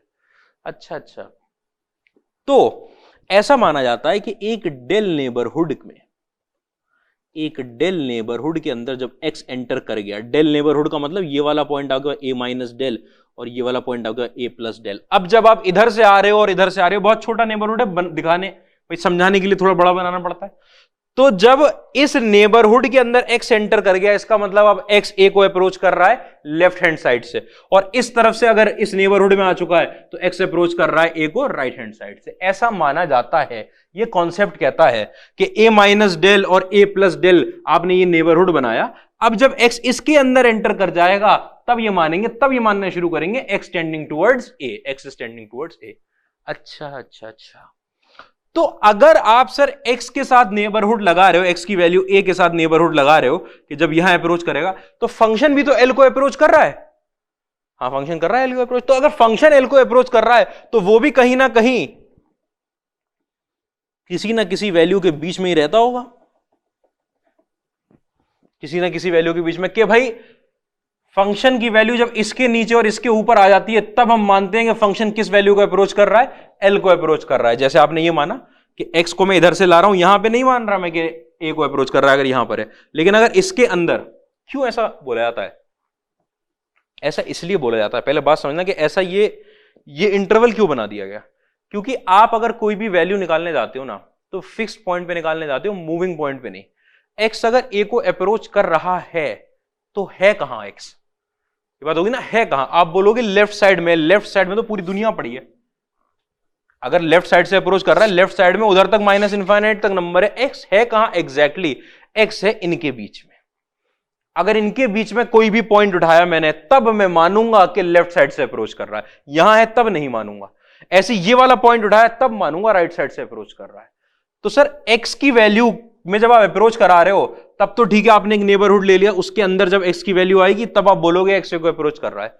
तो फंक्शन भी तो एल की तरफ जा रहा था, तो ऐसे फंक्शन में भी लाओ। हाँ तो देखो मैंने 2 पॉइंट बनाए, ठीक है, इसको बोलते हैं एप्सिलॉन नेबरहुड, जैसे डेल था वैसे एक नया पॉइंट लाया एप्सिलॉन। ये आएगा एल प्लस एप्सिलॉन, ये आएगा L minus epsilon, L minus epsilon. कि जब फंक्शन की वैल्यू एल माइनस एप्सिलॉन से ऊपर निकल जाएगा ग्राफ, तब आप मानोगे कि F x is tending towards L, नीचे से, ठीक है। और जब फंक्शन आपका एल प्लस एप्सिलॉन के नीचे आ जाएगा तब आप मानोगे कि function is tending towards L. मतलब कि यहां पर इस इंटरवल में आप मानोगे, इसमें अगर फंक्शनल वैल्यू अगर आपको यहां मिल रही होगी तब आप मानोगे कि F x is tending towards L. अच्छा, मतलब कि x जब यहां मिल रहा होगा तब मानेंगे स्टैंडिंग टुवर्ड्स a, और fx जब यहां मिल रहा होगा तब मानेंगे स्टैंडिंग टुवर्ड्स l। यहां यही मानेंगे, यही मानेंगे। अच्छा अच्छा अच्छा, मतलब आप कहना चाह रहे हो सर कि सर fx जो है हमारा वो l माइनस एप्सिलॉन से लेकर l प्लस एप्सिलॉन के बीच में आए, जब जब आपका व्हेनेवर x जो है आपका a माइनस डेल से लेकर a प्लस डेल के बीच में आए। हाँ, यही कहना चाह रहा हूं मैं कि जब आपका x a माइनस डेल से a प्लस डेल के बीच में आ जाए, क्योंकि इसके अंदर की बात को हमने क्या माना कि x इज अप्रोचिंग टुवर्ड्स से। ये क्या कह रहा है, x इज अप्रोचिंग टुवर्ड्स से, ठीक है। तो उस टाइम पे आपका फंक्शन जो है वो l माइनस एप्सिलॉन से l प्लस एप्सिलॉन में आ जाए। इस बात का मतलब क्या है कि fx is approaching towards l, where epsilon is somewhere, epsilon greater than 0 लिख देता हूं, epsilon greater but very very small, very very small. अच्छा, ये कह रहा है कि फंक्शन आपका fx आपका l की तरफ जा रहा है। हाँ, ये यही कह रहा है, ये कह रहा है कि x आपका a की तरफ जा रहा है, यही कह रहा है, क्योंकि x के नेबरहुड में, वो a के नेबरहुड में x एंटर कर चुका है, इधर से भी इधर से भी, अगर इस इंटरवल में लाई कर रहा है, कर चुका है एंटर। तो अब x जो है वो a के नेबरहुड में, मतलब a के पास जा रहा है, टेंडिंग टुवर्ड्स से। तो फंक्शन की वैल्यू l की तरफ जा रही है, तो उसको भी ऐसे ही बताओ। तो जब l माइनस एप्सिलॉन और l प्लस एप्सिलॉन के बीच में फंक्शन आ चुका होगा, तब आप ये वाली बात मानोगे कि अच्छा अब फंक्शन आपका जब l माइनस एप्सिलॉन से l प्लस एप्सिलॉन में, मतलब इस इंटरवल में एंटर कर चुका है, इसका मतलब fx की वैल्यू अब किसकी तरफ जा रही है, l की तरफ जा रही है, ठीक है। अच्छा, ये लिखना होता है हमको, तो इसको तो हम ऐसे लिख सकते हैं, माइनस एप्सिलॉन से लेकर आपके पास fx माइनस l से लेकर एप्सिलॉन तक। भाई l सब्ट्रैक्ट कर दिया मैंने, L सब्ट्रैक्ट कर दिया, हाँ कर दिया सब्ट्रैक्ट, ठीक है। तो माइनस एप्सिलॉन और एप्सिलॉन रह गए, इधर वो आ गया। और कोई चीज अगर माइनस एप्सिलॉन से एप्सिलॉन जा रही है तो मॉड्यूलस के अंदर आपका fx minus l is less than epsilon लिखा जा सकता है कि नहीं लिखा जा सकता, यही खुलेगा, ठीक है। व्हेनेवर, जब जब आपका x माइनस a का मॉड जो है वो डेल से छोटा हो और 0 से बड़ा हो, डिलीटेड नेबरहुड a पे क्या वैल्यू आ रही है इससे तो मतलब नहीं होता ना। जब जब इसका मतलब समझ गए, ये तो हम पहले भी कर चुके हैं। अच्छा अच्छा अच्छा अच्छा अच्छा, मतलब अगर ये लिखा गया है, ये लिखा गया है, इसका मतलब होता है ये, और इसका मतलब होता है ये। इसका मतलब फंक्शन इस इंटरवल में आ चुका है, इस इंटरवल में आ चुका है, मतलब फंक्शन किसकी तरफ जा रहा है, एल की तरफ जा रहा है। मतलब आज के बाद सर अगर ये स्टेटमेंट लिखा गया, इसका मतलब क्या है, इसका मतलब है कि F x tending towards L. और अगर वो स्टेटमेंट लिखा गया, वो स्टेटमेंट, इसका मतलब x is tending towards a. ये स्टेटमेंट, ये बातें कहते हैं मैथमेटिकल स्टेटमेंट्स, टेक्निकल स्टेटमेंट्स हैं, बुकिश लैंग्वेज है, कोई सी भी लैंग्वेज जो लिखा है जाता है।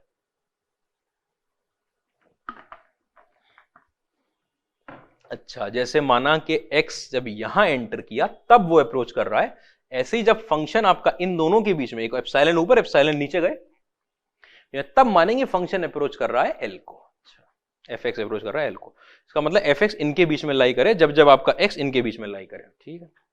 तो उसको चेंज करके आप मॉड्यूलस में ले आए। इतनी बात में क्लैरिटी होनी चाहिए। थोड़ा तकलीफदेह होता है, मैं मानता हूं ये थोड़ा तकलीफदेह होता है ये चीज, ये समझने में, ठीक है। यही थ्योरेटिकल मैथ्स का कॉन्सेप्ट है। आप अगर बीएससी में जाओ ना पढ़ने, बीएससी में कोई ये बना के भी ठीक से नहीं दिखाए शायद। कहेंगे समझो इसी में जो लिखा है। और मैं आपको बता दूं बुक में भी लिखा जरूर होगा, ऐसे हर किताब में लिखा होगा, ये डेफिनेशन किताब में लिखी हुई यही है लिमिट की डेफिनेशन। उसको किया क्या गया है कि क्योंकि कोचिंगें चलती हैं, हम लोग चलाते कोचिंग, हमने तो कुछ नहीं किया उसके अंदर, ठीक है, कोटा वालों में किताबों में फिर ये सब नेबरहुड वेबरहुड छोड़ के अब वो समझ गए कि अप्रोचिंग वैल्यू की बात हो रही है, तो उसे आसान तरीके से जो मैंने आपको पहले समझा दिया वह समझाया जाता है। इन ये उसकी बेसिक बात है, ठीक है, कि जब x यहां अप्रोच करे तो फंक्शन में अप्रोच करे। इसी बात पे बेस्ड मैं लिखने जा रहा हूं कि लिमिट ऑफ अ फंक्शन क्या चीज होती है। Limit of a function, limit of function, ठीक है।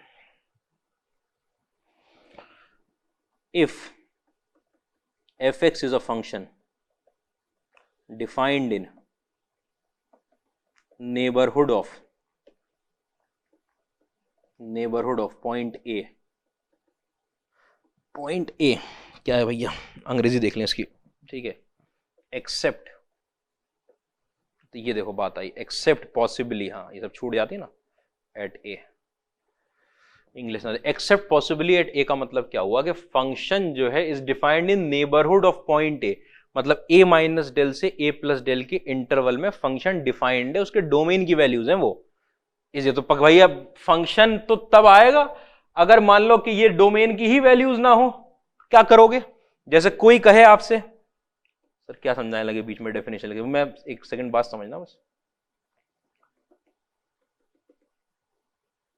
कोसेक इनवर्स का ग्राफ होता है, कोई कहे कि सर जीरो के डेल नेबरहुड में बताओ लिमिटिंग वैल्यू, अरे जीरो के आसपास फंक्शन एग्जिस्ट ही नहीं करता, वो 1 के आगे और -1 के इधर करता है, तो डोमेन के पॉइंट ही नहीं है, तो कहां से लिमिट बताएंगे हम, ठीक है। तो if a function is defined, if fx is a function defined in neighbourhood of a, कि ए के नेबरहुड में डिफाइन हो, एक्सेप्ट पॉसिबली एट ए का मतलब ये हुआ कि ए पे हो चाहे ना हो, क्योंकि फंक्शन की ए पर क्या वैल्यू है इससे हमें कोई मतलब नहीं है, तो ये बताया था कि ए पर एक्सेप्ट पॉसिबली एट ए, पॉसिबल ए पर हो रहा हो डिफाइन, अच्छी बात है, नहीं हो रहा हो तो भी कोई problem, except possibly at, then we से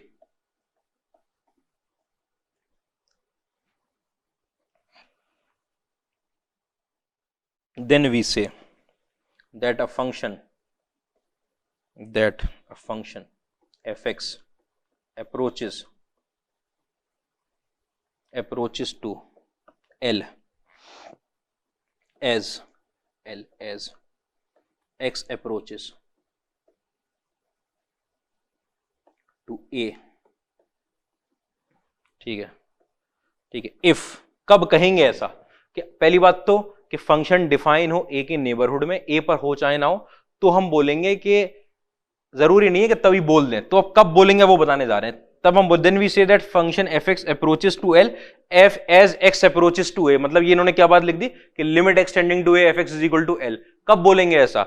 if for each epsilon greater than 0 there exist a del greater than 0 such that mod में fx minus L is less than epsilon whenever mod में x minus a is less than del.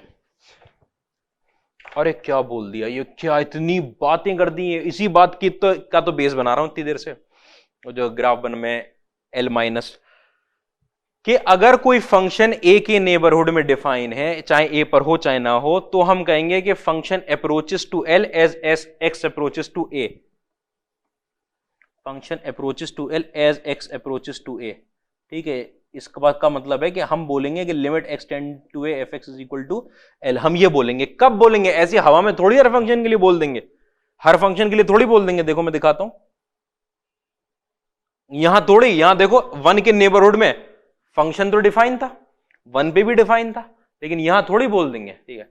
Then we से के limit के when x approaches to 1 then fx approaches to, इसमें तो कर ही नहीं रही, तो उसकी कंडीशन बताइए कि सिर्फ डिफाइन होने से मतलब नहीं है, कि डिफाइन है बहुत अच्छी बात है, अब साथ साथ क्या बात है, if for each epsilon greater than 0, कोई भी आपने पॉजिटिव एप्सिलॉन लिया छोटा सा या थोड़ा बड़ा भी, there exist a del greater than 0, ठीक है। ऐसा एक del epsilon for each epsilon होना चाहिए, यहां पे सिर्फ ग्रेटर देन 0 तो कंडीशन लगती है एप्सिलॉन की, कि एप्सिलॉन कौन है भाई, आप कहोगे पॉजिटिव नंबर, ठीक है, कि हर एक एप्सिलॉन के लिए एक डेल एग्जिस्ट करना चाहिए, हर एक एप्सिलॉन के लिए। एप्सिलॉन क्या था, वो रेंज जिसके बीच में फंक्शन आ रहा था, अच्छा L plus epsilon upon L minus epsilon से एल प्लस एप्सिलॉन, उसके लिए एक डेल एग्जिस्ट करना चाहिए, एक डेल एग्जिस्ट, डेल क्या था कि ए माइनस डेल से ए प्लस डेल में एक्स आ जाए, ठीक है, सच दैट कैसा एग्जिस्ट करना चाहिए कि हर एक एप्सिलॉन, पॉजिटिव एप्सिलॉन के लिए एक पॉजिटिव डेल एग्जिस्ट करना चाहिए, सच दैट कि जब ये एप्सिलॉन से छोटा, ये एप्सिलॉन से छोटा हो, जब आपका ये डेल से छोटा हो। वो एप्सिलॉन से छोटे होने का मतलब ये कि F x tending towards L, जब आपका एक्स टेंडिंग टूवर्ड्स ए, इसका मतलब ये तो अभी लिखवाया पीछे कि इस बात का मतलब क्या होता है, f x tending to L, इस बात का मतलब क्या होता है, एक्स टेंडिंग टूवर्ड्स ए, ठीक है। तो हम ऐसा बोलेंगे कब, कि जब इफ फॉर ईच, हर एक पॉजिटिव एप्सिलॉन नंबर के लिए एक आपका डेल एग्जिस्ट करे, सच दैट ये कंडीशन सेटिस्फाई हो जब वो कंडीशन सेटिस्फाई हो रही हो, जब वो कंडीशन सेटिस्फाई हो रही हो, मतलब कि एफ एक्स आपका एल की तरफ जाए, जब आपका एक्स ए की तरफ जाए, ए की तरफ, यही तो मतलब वो, ये क्या चीज है, ये क्या चीज है, ये f x tending towards L है, ठीक है, व्हेनेवर, जब आपका एक्स किसकी तरफ जाए, ए की तरफ जाए, ये लिखने का तरीका होता है। ये कंडीशन सेटिस्फाई हो जब वो कंडीशन सेटिस्फाई हो रही हो। ये कंडीशन क्या है कि एफ एक्स एल की तरफ टेंड करे, कब, जब आपका एक्स ए की तरफ टेंड कर रहा हो। ये मैंने पहले समझा दिया था, इसीलिए तो पहले डेफिनेशन लिख देता, तकलीफ में आ जाते, तो जो समझे ही नहीं होता है क्या होता है कितनी तकलीफ हो जाती है अभी।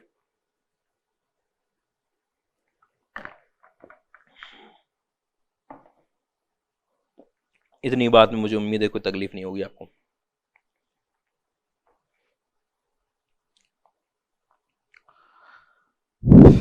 ठीक है, इतनी बात में देखो जरा इस बात को एक सेकंड।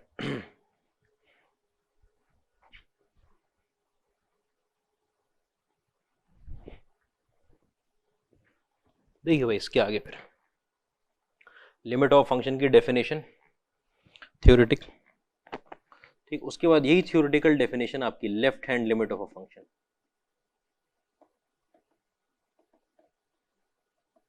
मैं ये नहीं कह रहा कि लिमिट एग्जिस्ट कर रही है और लेफ्ट हैंड लिमिट और राइट हैंड लिमिट अभी बराबर है, नहीं, ये बात ही नहीं हो रही है अभी सिर्फ बात ये हो रही है,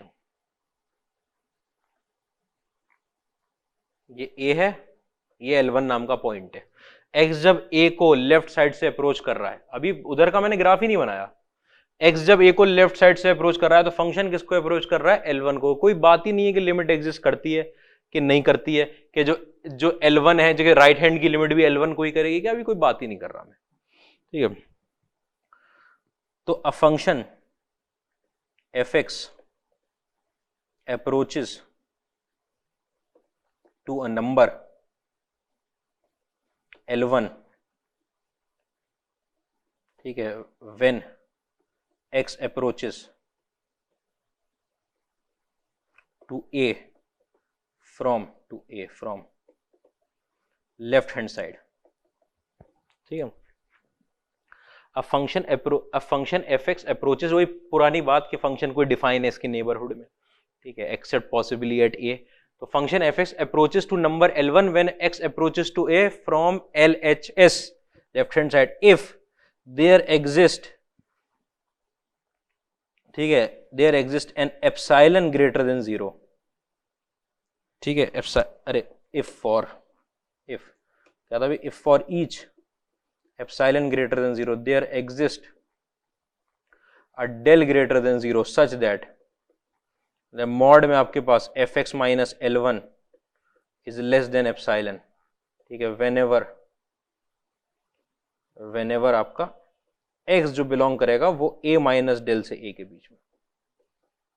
ये क्यों बदल दी सर आपने बात, पिछली बार तो आपने मॉड्यूलस लगवाया था वो कि x माइनस a का मॉड, तो वो तो उस टाइम पे तो interval a minus mod a minus del से लेकर a प्लस डेल तक जा रहा था, अभी तो मैं सिर्फ लेफ्ट हैंड लिमिट की बात कर रहा हूँ, सिर्फ लेफ्ट हैंड लिमिट की बात कर रहा हूं, अगर इसका मतलब मैं सिर्फ ये आपका a माइनस डेल है, इतने इंटरवल की बात कर रहा हूं, इतने इंटरवल की, तो आपका x कहां से कहां बिलोंग कर रहा है, a माइनस डेल से लेकर a तक।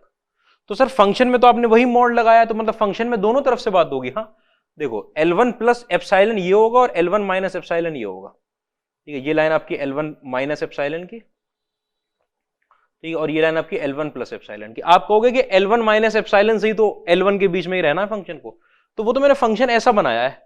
अगर मैं फंक्शन ऊपर से लाके बनाता तो L1 से लेकर L1 प्लस एप्सिलॉन के बीच में होता। तो अभी ये तो पता ही नहीं है कि फंक्शन इंक्रीजिंग है कि फंक्शन डिक्रीजिंग है, ये वाली बात तो पता नहीं है। तो आपने पूरा ले दिया कि इसके बीच में भाई ये चीज fx माइनस L1 जो है वो एप्सिलॉन से कम रहे, मतलब कि आपका fx इस इंटरवल के बीच में आ जाए। कब कब? जब आपका x जो है वो लेफ्ट साइड से अप्रोच कर रहा हो, लेफ्ट साइड से अप्रोच कर रहा हो। अच्छा, लेफ्ट साइड से अप्रोच करने का मतलब क्या है? अप्रोचिंग वैल्यू आप कब मानते हो? जब डेल नेबरहुड के अंदर एंटर कर जाता है x। डेल नेबरहुड कौन सा वाला? लेफ्ट वाला। वो कौन सा था? सिर्फ इतना। तो वही बात लिखी है, वही बात लिखी कि आपका x जो है, x का डेल नेबरहुड ये था a, ये a माइनस डेल और ये a प्लस डेल। तो ये है ना लेफ्ट वाला नेबरहुड आपका। ये x जब यहां पर है, इसी नेबरहुड की बात कर रहा हूं, a माइनस डेल से लेकर a वाली, उस टाइम पे आपका फंक्शन इस इंटरवल के बीच में आ जाना चाहिए। तो देखो इस इंटरवल के बीच में आ गया, तब आप बोलोगे, तब आप क्या बोलते हो कि fx approaches to a number L1 when x approaches to a from LHS। x a को अप्रोच कहां से कर रहा है? लेफ्ट हैंड साइड से। अच्छा, इसी को लिखा जाता है limit x tending to a minus fx is equal to L1। Left hand limit कितनी हो गई आपकी? LHL। लेफ्ट हैंड लिमिट जो है वो कितनी है आपके पास? L1। या फिर इसको, इसी को आप एक और लिखने का तरीका होता है a माइनस 0। ठीक है, ये रिप्रेजेंटेशन का तरीका, रिप्रेजेंटेशन। a माइनस 0 का मतलब क्या? वो a में से कुछ नहीं घटाया, नहीं। इस बात का एक मीनिंग है, इस बात का ही मीनिंग। ये नॉर्मल सब्ट्रैक्शन नहीं है, ये एक सिंबल है। a माइनस 0 अगर लिमिट में लिखा हुआ है, इसका मतलब a में से कोई ऐसी वैल्यू घटाई गई जो बहुत छोटी थी, तो a से कम हो गए आप, a से कम हो गए। a में से अगर मान लो कुछ घटा दो तो a से कम हो जाओगे। a से कम हो जाओगे तो जाओगे कहां? a से कम हो जाओगे तो कहां जाओगे? a के लेफ्ट साइड में। तो उसी को रिप्रेजेंट किया जा रहा है कि x जब अप्रोच कर रहा है a माइनस 0 का मतलब a में से कोई बहुत छोटी वैल्यू, नियर टू 0 वैल्यू घटा दी गई। नियर टू 0 वैल्यू घटाते ही a में से आप a के लेफ्ट साइड में आ गए। इसका मतलब x कहां पर है? a के लेफ्ट साइड में। ये भी एक रिप्रेजेंटेशन का तरीका होता है, कभी आ जाए तो घबराना नहीं है आपको। ठीक है, वैसे तो हमारा कॉमन तो ये है। अच्छा, ये हो गई लेफ्ट हैंड लिमिट। क्या होती है लेफ्ट हैंड लिमिट? कि जब आपका फंक्शन इस इंटरवल में चला जाए, L1 माइनस एप्सिलॉन से L1 प्लस, जब आपका x जो है वो a माइनस डेल से a के बीच में, मतलब लेफ्ट हैंड साइड पे हो x। ठीक है, क्या चीज है इसमें? काम की बात क्या होती है लिमिट एग्जिस्ट करवाने में? कि फॉर ईच देयर एग्जिस्ट, ये वाली बात कि कोई भी एप्सिलॉन, पॉजिटिव एप्सिलॉन ले लो, एक डेल एग्जिस्ट करना चाहिए, तब ये वैल्यू सेटिस्फाई करेगी। भाई ये चीज, ये तो fx और L1 के बीच की डिस्टेंस है। इसका करूं क्या? L1 है, fx ये पूरा जा रहा है, L1 ये वाला पॉइंट, इनके बीच की डिस्टेंस है ये तो, इनका मॉड। ये क्या होना चाहिए? ये छोटी होनी चाहिए किसी बहुत छोटी वैल्यू से। एप्सिलॉन बहुत छोटी वैल्यू बोली थी ना।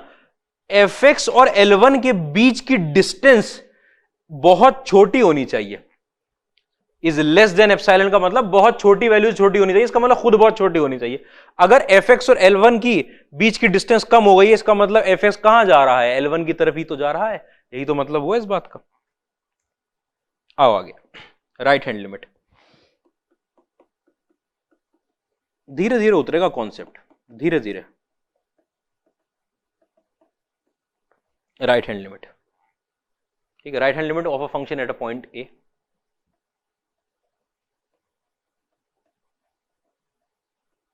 ठीक है, वही बात।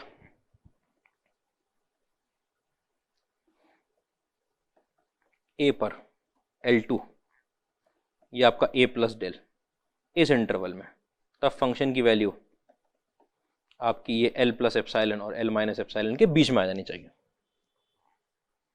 ठीक है, क्या बोला जाता है? A function fx approaches to L1 whenever x approaches to a from right hand side if के fx L1 है L2, ठीक है, fx जो है L2 को अप्रोच करेगा जब x a को राइट हैंड साइड से अप्रोच करेगा। ये a प्लस डेल है, ये है, ठीक है। अप्रोच करेगा। ये वाली बात कब सच होती है? अगर if for each epsilon greater than 0, हर एक पॉजिटिव एप्सिलॉन के लिए there exist a del greater than 0 such that आपका fx माइनस L2 का जो मॉड है, fx और L2 के बीच की डिस्टेंस जो है वो एप्सिलॉन से कम हो। एप्सिलॉन खुद बहुत छोटी वैल्यू थी, उससे छोटी इन दोनों की डिस्टेंस हो जाए, मतलब fx और L2 बहुत करीब आ चुके हैं, fx L2 को अप्रोच कर रहा है। वेनेवर x आपका बिलोंग कर रहा है a से लेकर a प्लस डेल तक। देखो ना, x आपका राइट हैंड लिमिट ले रहा हूं, तो राइट हैंड लिमिट का मतलब हुआ कि x a को राइट साइड से अप्रोच कर रहा है। अप्रोच करना मानना कब शुरू करते हैं हम? जब इस इंटरवल में आता था। इस इंटरवल में आपको सिर्फ राइट वाला देखना है, तो इस इंटरवल में जब x होगा, ठीक है, तब आप मानोगे कि x a को अप्रोच कर रहा है राइट हैंड साइड से। इस बात का मतलब होता है x is tending towards a, towards from right hand side, x tending to a plus. इस बात का मतलब क्या होता है? इस बात का मतलब होता है fx is tending towards L2। वो मैंने क्योंकि फंक्शन इंक्रीजिंग बना दिया है, ठीक है, तो आपको लगेगा कि L2 से लेकर L2 प्लस एप्सिलॉन के बीच में आ रहा है। अगर मैं फंक्शन को डिक्रीजिंग बना देता तो यहां आ जाता, इनके बीच में आ जाना चाहिए बस फंक्शन। कब जब आपका x जो है यहां आ जाए, ठीक है। ये क्या चीज होती है? ये डिस्टेंस है fx और L2 के बीच में। मॉड क्या बताता है?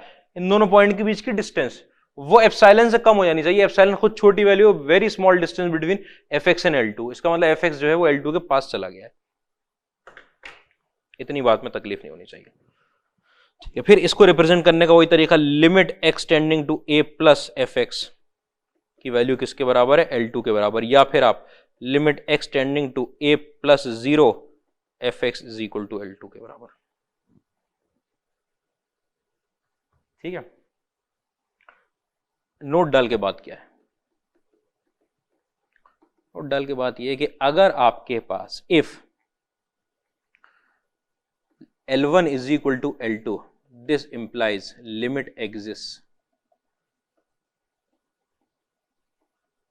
is equal to L and limit x tending to a fx is equal to L, ठीक है, पहला पॉइंट। दूसरा point, if L1 is not equal to L2, this implies limit does not exist। Left hand limit की value आ रही है, right hand limit की value आ रही है। इसका मतलब क्या होता है? इसका मतलब होता है कि x को के लेफ्ट साइड से फंक्शन की कोई वैल्यू अप्रोच करी जा रही है, राइट साइड से फंक्शन की कोई वैल्यू अप्रोच करी जा रही है, ऐसे है, ठीक है। लेकिन अगर कोई बोले लिमिटिंग वैल्यू ऑफ फंक्शन किसी पॉइंट पे, लिमिटिंग वैल्यू, तो लिमिटिंग वैल्यू तब आती जब ये दोनों एक ही पॉइंट को अप्रोच कर रहे होते। अब वो L1 और L2 को अप्रोच कर रहे हैं और ये दोनों अलग अलग पॉइंट है, तो आप बोलोगे limit of function does not exist, limit of function, ठीक है। इतनी बात में तकलीफ नहीं होगी अप्रोचिंग वैल्यू पर।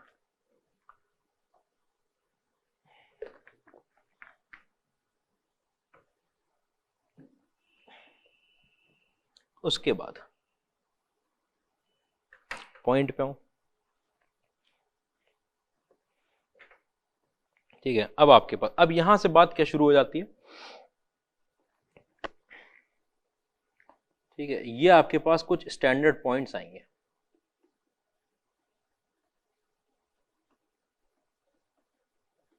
Standard points.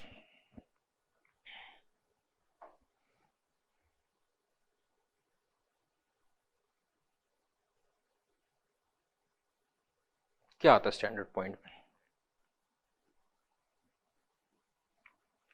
स्टैंडर्ड पॉइंट में पहला पॉइंट, अरे कहां गया, पहला पॉइंट क्या होता है आपके पास कि अगर आपके पास limit x tending to a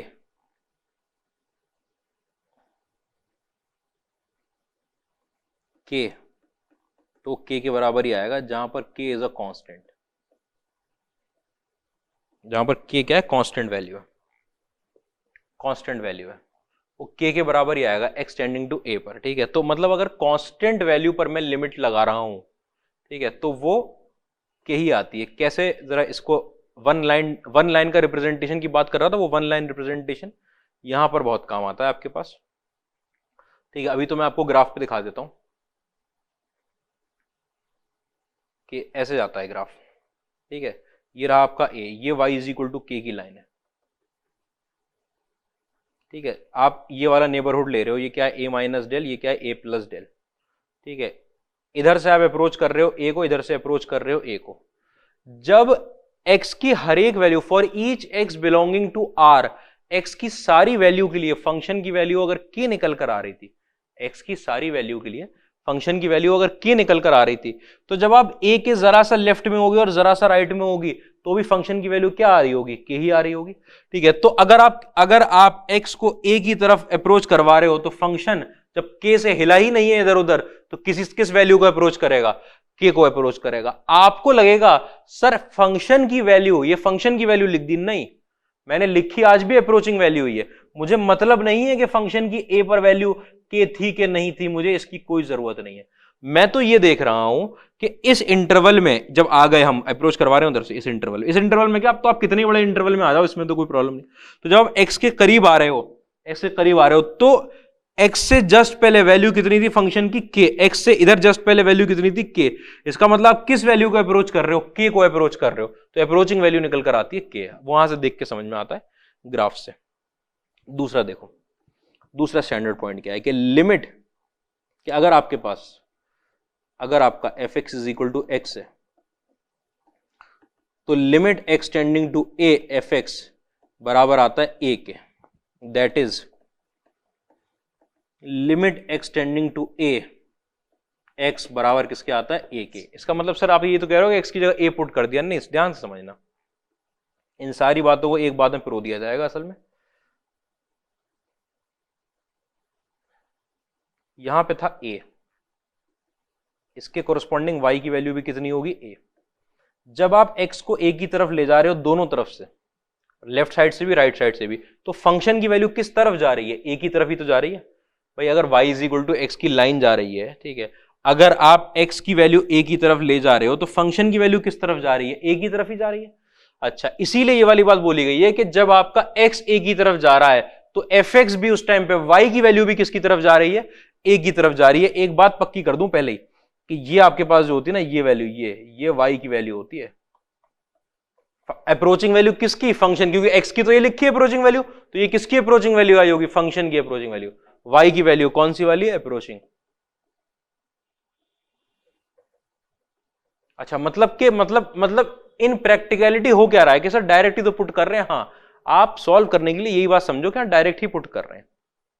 ऐसा क्यों हो रहा है कि डायरेक्ट पुट करके काम चल रहा है, वो अगले पॉइंट में समझो। तीसरा पॉइंट वेरी वेरी इंपॉर्टेंट, ठीक है, if fx is a continuous function,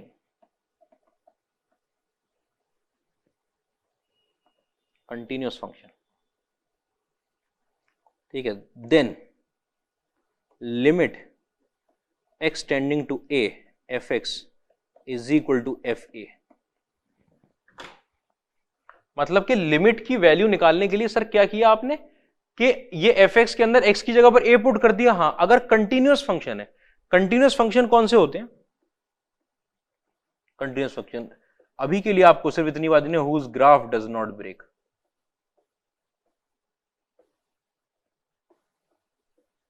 does not break. इसके अंदर जो सबसे काम की चीज आती है ना, वो आती है ऑल पॉलिनोमियल फंक्शंस,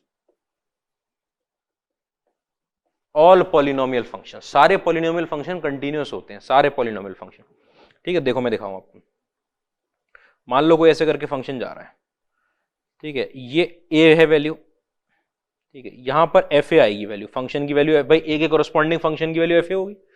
आप लेफ्ट साइड से अप्रोच कर लो चाहे राइट साइड से अप्रोच कर लो, फंक्शन की वैल्यू किस तरफ अप्रोच कर रही है, fa की तरफ। आप fb निकाल लो कोई,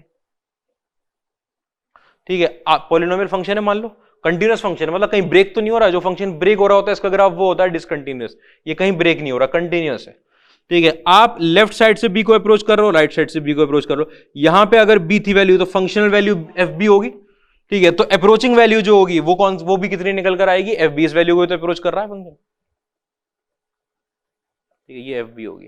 कि जब आप x की वैल्यू b की तरफ ले जा रहे हो तो फंक्शन की वैल्यू किसकी तरफ अप्रोच कर रही है, fb की तरफ। इसका मतलब ये हुआ कि लिमिटिंग वैल्यू, ये क्या चीज देती है, लिमिटिंग वैल्यू, और ये क्या चीज होती है, वैल्यू ऑफ फंक्शन। कि कंटिन्यूअस फंक्शन के अंदर लिमिटिंग वैल्यू और वैल्यू ऑफ फंक्शन सेम हो जाते हैं, हाँ यही बात है मेन, ठीक है, कि इन कंटिन्यूअस फंक्शंस, कंटिन्यूअस फंक्शन जो ब्रेक नहीं होते, जिनका ग्राफ ब्रेक नहीं होता, continuous function, limiting value limiting value is equal to value of function, उस पॉइंट पे जो फंक्शन की वैल्यू है उसी के बराबर आ जाएंगे, कोई प्रॉब्लम नहीं होती है। ठीक है, ये आपका मेथड है एक तरीके, मतलब ये है तो ये कॉन्सेप्ट है, लेकिन ये मेथड में यूज होता है ये चीज। इसीलिए y is equal to x की लाइन कंटिन्यूअस थी, कहीं ब्रेक तो नहीं हो रहा था, इसलिए आपने जब x की वैल्यू a रखी तो आपकी फंक्शनल वैल्यू भी y निकल आई, लिमिटिंग वैल्यू जो थी वो भी a निकल आई, a रखी तो a निकल आई। इतनी बात में कोई तकलीफ नहीं, बात समझ में आ रही है? बहुत बढ़िया है, समझना है आगे।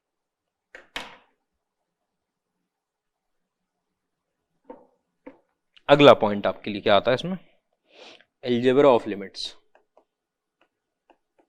आ रहे मेथड पे आ रहे हैं ये सब चीजें, बस काम की लगा लो। अभी तक कॉन्सेप्ट चल रहा था, कॉन्सेप्ट में ना लिमिट बोरिंग सी लगने लगती है, और जब मेथड पे आ जाते हो आपको पता है आपको तो क्वेश्चन करना है, ठीक है, लेकिन मैं आपको तैयार कर रहा हूं कि सिर्फ आप सिर्फ लिमिट की क्वेश्चन ना कर पाओ, उसके आगे भी कर पाओ कभी कुछ।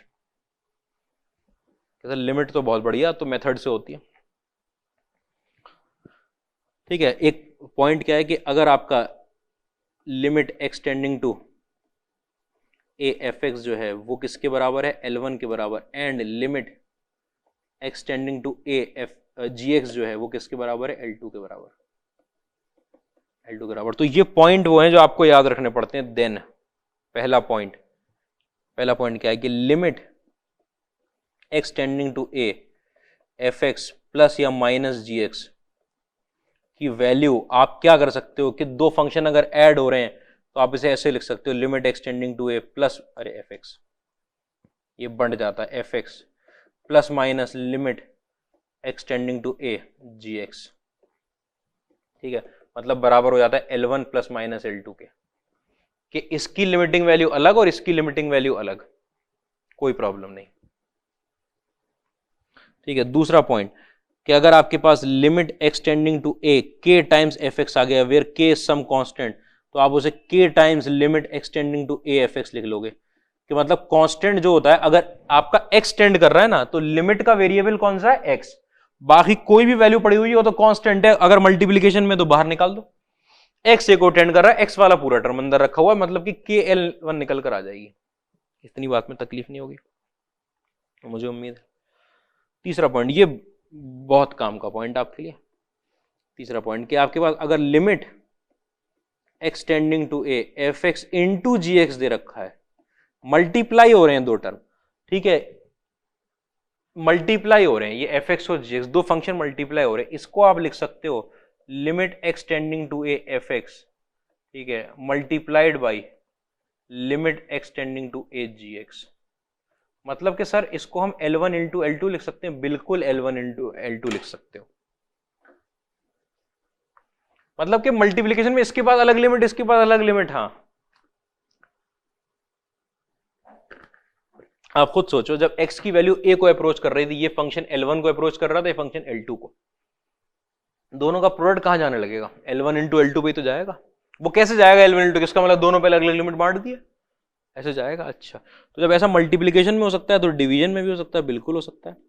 लिमिट एक्सटेंडिंग टू ए आपके पास f x upon g x, ठीक है, ये बराबर होती है limit x tending to a f x upon limit x tending to a g x. ठीक है, जहां पर आपका limit x tending to a g x, भैया पक्की बात है कि भाई जीरो ना हो, क्योंकि डिनोमिनेटर आपको पता है जीरो, कुछ भी चाहे लिमिटिंग वैल्यू आ रही चाहे कुछ आ रहा हो, डिनोमिनेटर हम जीरो नहीं करते हैं मैथ्स में, जीरो ना हो रहा, इतनी बात है। मतलब कि L1 बाई L2 आएगी,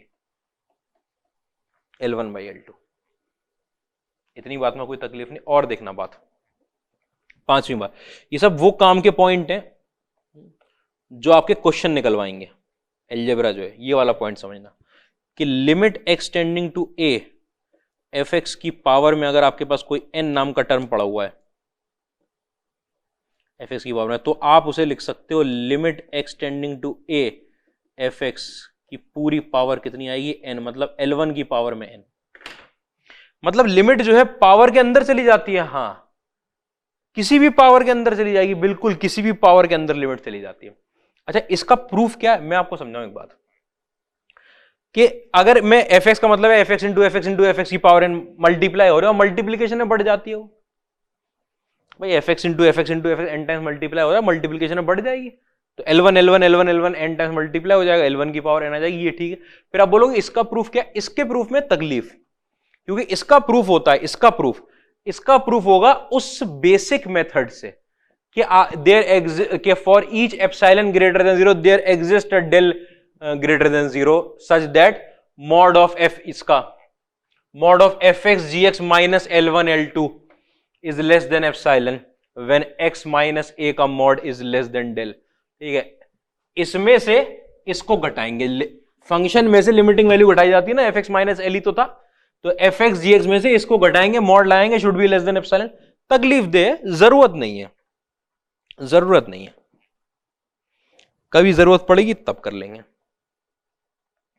L1 की पावर एन, बहुत बढ़िया है, ठीक है। अच्छा, इसका एक मतलब जरूर समझना, इसका एक मतलब कि इसका मतलब ये है कि अगर आपके पास limit x tending to a, under root में एफ एक्स लिखा है ना, तो square root is also a power, under root के अंदर limit x tending to a f x. अच्छा, अंदर चली जाएगी, हाँ, जहां पे भैया सीधी बात है कि अगर स्क्वायर रूट लगा दिया है किसी ने तो ये अंदर वाला टर्म नेगेटिव तो नहीं होगा, इस बात पे ध्यान रखना है। अच्छा, स्क्वायर रूट के अंदर चली जाती है, अच्छा। मेन बात क्या है इसके अंदर, मेन बात सुनो कि लिमिट जो है किस किस के अंदर चली जाएगी। लिमिट मतलब आप ये हो क्या रहा है, ये देखो, एक फंक्शन एफ एक्स है, उसकी पावर में एन है, मतलब ये दो फंक्शन का कॉम्पोजिशन है, दो फंक्शन का कॉम्पोजिशन है। एन तो बाहर ही रह गया आपके पास, एफ एक्स के अंदर चली गई, स्क्वायर रूट बाहर रह गया, एफ एक्स पे लिमिट लग गई जाकर। अच्छा, मतलब ये होता क्या है असल में कि अगर आपके पास एफ के अंदर जी एक्स पड़ा हुआ है, ठीक है, और लिमिट एक्सटेंडिंग टू ए है, तो एफ के अंदर limit x tending to a function के अंदर चली जाती है लिमिट, ठीक है, प्रोवाइडेड कि एफ जो है वो कंटिन्यूअस हो। कंटिन्यूअस फंक्शन के अंदर लिमिट चली जाती है। कंटिन्यूअस फंक्शन के अंदर जाने का मतलब क्या हुआ कि मान लो लॉग के अंदर, लॉग टूटता नहीं है कहीं भी, लॉग के अंदर एफ एक्स पड़ा है, ठीक है, और लिमिट एक्सटेंडिंग टू ए है। चलो छठा पॉइंट ही लिख लो तुम, आएगा जब कायदे से आता है तो समझाया जाता है, ठीक है। ये लिखा हुआ है तो आप इसे लिख दोगे लॉग के अंदर limit x tending to a f x, क्योंकि x जब a को टेंड कर रहा है तो log तो एक फंक्शन हुआ, कौन असल में टेंड करेगा, fx टेंड करेगा ना किसी वैल्यू को, यहां पे fx की कोई वैल्यू नेगेटिव नहीं होनी चाहिए भैया, log के अंदर बैठा है तो डोमेन तो सेटिस्फाई करवाएगा, ठीक है। तो x जब a को टेंड कर रहा है तो fx किसी वैल्यू को टेंड कर रहा होगा, वो fx की वैल्यू आप यहां पुट कर दोगे log के अंदर। तो अगर कोई भी कंटिन्यूअस फंक्शन बाहर लिखा होता है कि अगर वो कंटिन्यूअस है, प्रोवाइडेड f इज कंटिन्यूअस, तो लिमिट अंदर चली जाती है, लिमिट अंदर चली जाती है इस बात में, ठीक है, ठीक है। इफ f इज कंटिन्यूअस, अगर f एक्स इज कंटिन्यूअस, अगर f एक्स जो खुद फंक्शन था वो कैसा हो, कंटिन्यूअस हो, तो लिमिट अंदर चली जाती है, ठीक है। कॉम्पोजिशन पे आऊंगा मैं, परेशान नहीं होना है अभी के लिए, क्योंकि क्वेश्चन करने के लिए हमको इसकी जरूरत पड़ेगी। अच्छा, लिमिट अंदर चली जाएगी, हाँ लिमिट अंदर चली जाएगी, अच्छा बहुत बढ़िया है। तो फिर आप क्वेश्चन पे आते हैं, छोटे छोटे क्वेश्चन शुरू करता हूं, बिल्कुल बेसिक क्वेश्चन से बात करूंगा। क्वेश्चन देखो पहला कि लिमिट एक्सटेंडिंग टू 2, ठीक है, एक्स क्यूब प्लस में 2x स्क्वायर प्लस 7, ये आया है पहला क्वेश्चन। आपको पता है सर ये तो पॉलिनोमियल लिखा हुआ है, पॉलिनोमियल लिखते आपको पता चल गया सर ये तो कंटिन्यूअस फंक्शन है, इसकी लिमिटिंग वैल्यू निकालने में कितनी देर लगेगी, अगर मुझे 2 पर निकालनी है तो x की जगह 2 रख दूं, ऐसा करते थे। ये तो बताया था कि अगर f(x) कंटिन्यूअस फंक्शन है तो limit x tending to a f(x) is equal to f a का मतलब है कि x की जगह पर a पुट कर दो, a क्या चीज थी, ये 2 को टेंड कर रहा है, तो आपका कितना निकल कर आएगा, 2 क्यूब प्लस में 2 इंटू 2 का स्क्वायर प्लस 7। कंटिन्यूअस फंक्शन आपको पता है, पॉलिनोमियल का ग्राफ ब्रेक तो होता नहीं है, क्यूबिक पॉलिनोमियल का ग्राफ 3 रूट आएंगे ऐसे घूम जाएगा। अच्छा, आपको तकलीफ है कि नहीं सर ये कंटिन्यूअस वाले से मत बताओ, तो मैं आपको समझाऊं एक बार वो भी देख लो। Limit x tending to 2 x cube लगा हुआ है प्लस में लिमिट एक्सटेंडिंग टू 2, भाई जो एल्जेब्रा पढ़ा है हमने, प्लस में लिमिट एक्सटेंडिंग टू 2 7, उसके अंदर ये पावर लगी हुई है, पावर लगी हुई है लिमिट एक्सटेंडिंग टू 2x, और पावर में कितना लगा हुआ है 3। यहां पर 2 कांस्टेंट k मल्टीप्लाई हो रहा है कांस्टेंट नंबर, वो बाहर आ गया, x का स्क्वायर हो रहा है, तो लिमिट चली गई अंदर, लिमिट एक्सटेंडिंग टू 2x, और उसका क्या कर दिया स्क्वायर। और आपको पता है पहले ही स्टैंडर्ड पॉइंट मैंने ये लिखवाया था कि अगर कांस्टेंट फंक्शन के ऊपर लिमिट लग रही है तो जो कांस्टेंट फंक्शन है वही आंसर आता है। 7 का कितना आएगा, 7 ही आएगा, 7 का 7 ही आएगा। अच्छा, लिमिट एक्सटेंडिंग टू 2x, ये fx इक्वल टू x नाम का फंक्शन है, ये उतना ही आंसर देगा जिसपे x अगर 2 को टेंड कर रहा है तो ये x भी तो 2 को टेंड करेगा। ठीक है, 2 का क्यूब प्लस में 2, ये 2 का स्क्वायर प्लस 7, कितना आया निकल के भाई 8 प्लस 7 मतलब 23। तो आप कंटिन्यूअस फंक्शन से देख लो, नहीं तो अभी जो अलजेब्रा पढ़ा है उससे देख लो, आप अगर कंटिन्यूअस फंक्शन पहचान पाओ तो। और मैंने ये बात लिखवा दी है, सारे पॉलिनोमियल फंक्शन कंटिन्यूअस फंक्शन होते हैं भाई। पॉलिनोमियल को प्लीज पॉलिनोमियल समझना, ठीक है।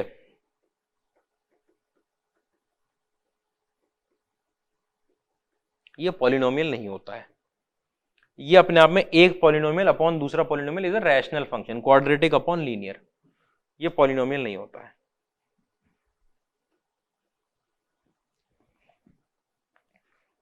ठीक है, दूसरा देखो क्वेश्चन, लिमिट एक्सटेंडिंग टू 2, कितना है आपके पास x की पावर 5 माइनस में 3x प्लस 4 की होल पावर कितनी लगी हुई है, होल क्यूब। ठीक है, इसकी लिमिटिंग वैल्यू निकालनी है, बिल्कुल बेसिक क्वेश्चन करवा रहा हूं। क्यूब लगा हुआ है, आपको पता है पावर के अंदर लिमिट चली जाती है, मतलब लिमिट एक्सटेंडिंग टू 2, ये लिखा हुआ है x की पावर में 5 माइनस में 3x प्लस का 4। ठीक है, और इस पूरे पे क्या लग गया, क्यूब लग गया। और अब आपको पता है वो पॉलिनोमियल पड़ा हुआ है 5 डिग्री का, वो अपने आप में कंटिन्यूअस फंक्शन होगा। इसकी लिमिटिंग वैल्यू 2 पे निकालने का मतलब है इसकी फंक्शनल वैल्यू 2 पे, फंक्शन वैल्यू मतलब x की जगह 2 पुट कर दो। ठीक है, तो 2 की पावर 5 माइनस में 3 इंटू 2 प्लस 4 का होल क्यूब। 2 की पावर 5 कितना होता है 32, 32 प्लस 4 36, माइनस 6 30, 30 की पावर 3, 30 की पावर 3, आपको पता है 27,000। इतनी बात में तकलीफ नहीं, अगले क्वेश्चन पे आओ। बिल्कुल सिंपल क्वेश्चन। ठीक है, आपके पास limit x tending to 2, 4x square plus 1 upon x minus 3। ठीक है, ये आई लिमिट। आपको लिमिट के बारे में मैंने बताया था कि आप ऊपर और नीचे लिमिट को अलग अलग बांट सकते हो। अलजेब्रा ऑफ लिमिट ने बोला आपसे कि लिमिट एक्सटेंडिंग टू 2, यहां पर 4x स्क्वायर प्लस 1, और यहां पर आपके पास लिमिट एक्सटेंडिंग टू 2 और यहां पर x माइनस 3। और आपको पता है ऊपर भी पॉलिनोमियल लिखा है, नीचे भी पॉलिनोमियल लिखा है, जहां पे इसकी लिमिटिंग वैल्यू कैसे आती है पॉलिनोमियल की, डायरेक्ट 2 पुट कर दूं, 0 नहीं आ रही है, 0 नहीं आ रही है, तो 4 इंटू 2 का स्क्वायर प्लस 1 अपॉन यहां पर 2 माइनस 3। ठीक है, मतलब कितना हुआ ये 16 प्लस 17 अपॉन माइनस 17। और आप चाहो तो डायरेक्ट भी रख सकते थे वैल्यू, यहां पर प्रॉब्लम इसमें भी नहीं हो रही। ऊपर ही पॉलिनोमियल नीचे भी, लेकिन अभी वो बता ही नहीं है बात, ऊपर नीचे दोनों तरफ बांट दिया आपने। अगला देखते हैं। ठीक है, चौथा क्वेश्चन क्या कह रहा है आपसे, लिमिट एक्सटेंडिंग टू 1। ठीक है, क्यूब रूट में आपके पास 5x plus 7 upon x square plus 1। आपको पता है क्यूब रूट लग गया, आपके ऊपर तो कोई असर नहीं क्यूब रूट का, आपको पता है लिमिट तो क्यूब रूट के अंदर जाएगी, क्यूब रूट पहले लगा लिया, किसी भी पावर के अंदर चली जाती है, क्यूब रूट का मतलब 1/3 पावर। लिमिट एक्सटेंडिंग टू 1, आपके पास लिखा हुआ है 5x प्लस 7, ठीक है, अपॉन एक्स स्क्वायर प्लस 1। फिर अगर बिल्कुल ही बेसिक पे जाना चाह रहे हो तो आपको पता है लिमिट ऊपर नीचे जाएगी, limit x tending to 1 5x plus 7, और नीचे आएगी लिमिट। अब ये सब बातें ना अब आप खुद से समझ सकते हो कि जब सर दोनों तरफ आप 1 ही पुट करना है आपको ऊपर नीचे ले जाकर, तो यहीं से ना डायरेक्ट 1 पुट कर दूं। जब आपको ऊपर नीचे ले जाकर दोनों में 1 ही पुट करना है, ठीक है, क्योंकि दोनों पॉलिनोमियल हैं, तो हम डायरेक्टली ना पुट कर देते, लेकिन चलो देख लेते हैं। तो ये आया 5 प्लस 7 मतलब 12, और ये आया 2, तो क्यूब रूट ऑफ 6 आ गया आंसर। क्यूब रूट ऑफ 6 ये 6 की पावर है 1/3। इतनी बात में तकलीफ नहीं। अच्छा, पांचवा क्वेश्चन क्या है आपके पास, लिमिट एक्सटेंडिंग टू 2। ठीक है, ये आ गया x square minus 4 upon x minus 2 आया। आपको पता है न्यूमरेटर और डिनोमिनेटर है, आपने फौरन कहा कि sir limit x tending to 2x² - 4 upon limit x tending, मतलब दोनों में 2 ही तो पुट करना है, ठीक है, x - 2 कर दिया, आपका 0/0 आ गया, x की वैल्यू 2 पुट करूंगा, 2 का स्क्वायर -4, 4 - 4 और 2 - 2, 0/0 आ गया। ये शुरू हुई तकलीफ, अभी तक कोई तकलीफ नहीं थी, अब आई तकलीफ पहली। अब क्या हुआ कि ये क्या चीज होती है सर, अनडिफाइंड होता है, नहीं, इसको बोलते हैं इनडिटरमिनेट फॉर्म, जिसको डिटरमाइन नहीं किया जा सकता, इनडिटरमिनेट फॉर्म। अच्छा, इनडिटरमिनेट फॉर्म, तो ऐसे में क्या किया जाता है, क्यों डिटरमाइन नहीं कर पा रहे इसको, क्योंकि आपने तो पॉलिनोमियल मान की लिमिट लगा दी, ठीक है, पॉलिनोमियल मान के आपने तो x की वैल्यू 2, मतलब आपने अगर ऊपर नीचे 2 पुट किया, मतलब यहां पुट कर दिया ना 2, तो आपने इसको कंटिन्यूअस फंक्शन मान लिया, क्योंकि अगर ऊपर भी 2 पुट कर दिया, नीचे भी 2 पुट कर दिया, इट इज सेम एज, ये सेम बात है कि आपने यहां से उठा के 2 पुट कर दिया, आपने मान लिया इसको कंटिन्यूअस फंक्शन, जबकि इसके डोमेन में x = 2 आ नहीं रहा, इसका मतलब एक पॉइंट पे ये वैल्यू देता नहीं है, इसका मतलब ग्राफ 2 पे ब्रेक हो रहा है, कंटिन्यूअस फंक्शन तो था नहीं। तो इसके लिए फिर हम अलग अलग मेथड लाते हैं। उसमें से पहला मेथड आपके पास फैक्टराइजेशन का होता है, सबसे सिंपल वाला मेथड, आपने किया x + 2 और यहां पर x - 2। एक बात बता दूं सर, अगर x की वैल्यू 2 है तो ये 0 है और ये 0 हो रहा है, 0 0 तो कट नहीं सकता, तो हमारे पास बहुत बढ़िया बात है, x 2 को अप्रोच कर रहा है, x अभी एग्जैक्टली 2 तो हुआ नहीं है, अप्रोचिंग वैल्यू का मतलब एग्जैक्ट वैल्यू होती नहीं है, x 2 हुआ नहीं है, अगर x की वैल्यू 2 नहीं है, इसका मतलब x - 2 0 नहीं है, x is approaching towards 2 implies that x is not equal to 2, 2 के बहुत करीब है लेकिन 2 नहीं है, इसका मतलब x - 2 जो है वो क्या नहीं है, 0 नहीं है, ना ये 0 है ना ये 0 है, नॉन जीरो वैल्यू कट कर सकते हो आप ऊपर नीचे। और अब आपके पास जो निकल कर आया लिमिट है, यही मेरा एग्जाम्पल था शुरुआत वाला, x + 2, आपको पता है ये पॉलिनोमियल आगे निकल के कितना आंसर निकलेगा, 4। तो x = 2 पे ये फंक्शन डिफाइन नहीं था, लेकिन अप्रोचिंग वैल्यू कि जब x को 2 की तरफ ले जा रहे हैं तो फंक्शन की वैल्यू कहां जा रही है, 4 पे जा रही है। इन्हीं जगहों पर काम आती है लिमिट, इनडिटरमिनेट फॉर्म जब बनती है, इनडिटरमिनेट फॉर्म में लिमिट काम आती है। अच्छा ठीक, और देख,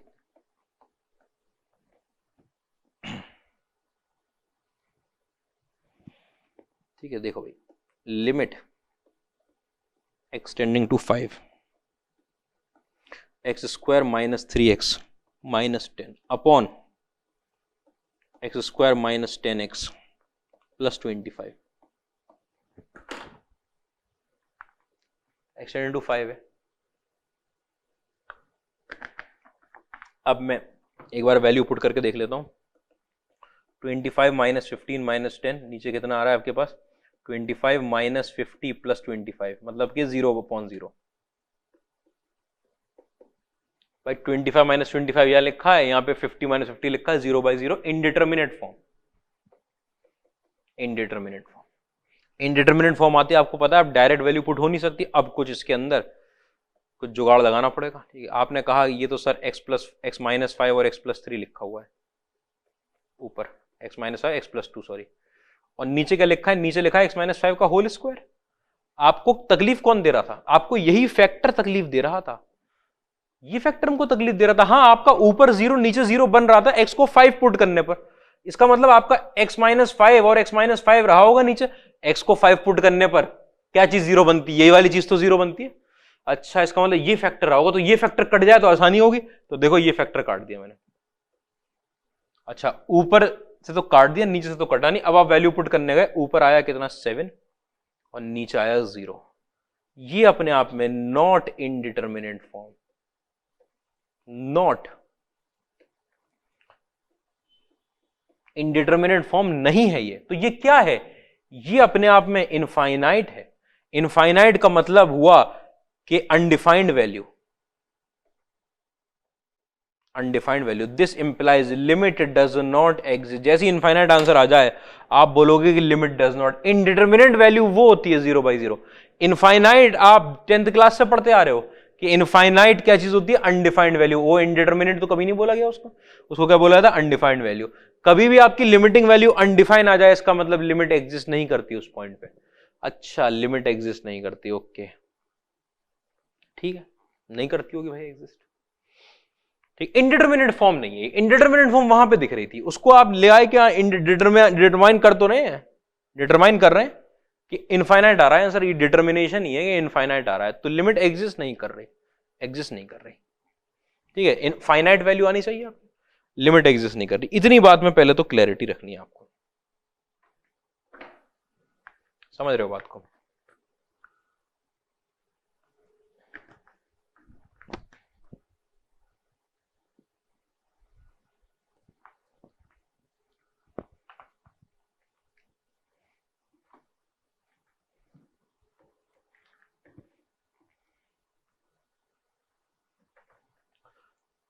ठीक है, अच्छा, इसके अंदर एक और टाइप का कॉन्सेप्ट सुनो,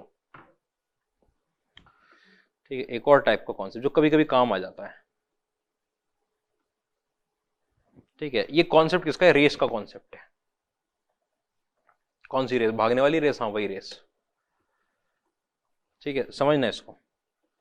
limit x tending to zero, एक मैंने फंक्शन लिया एक्स अपॉन एक्स स्क्वायर, ठीक है, limit x tending to zero, एक फंक्शन लिया मैंने एक्स स्क्वायर बाई एक्स, ठीक है।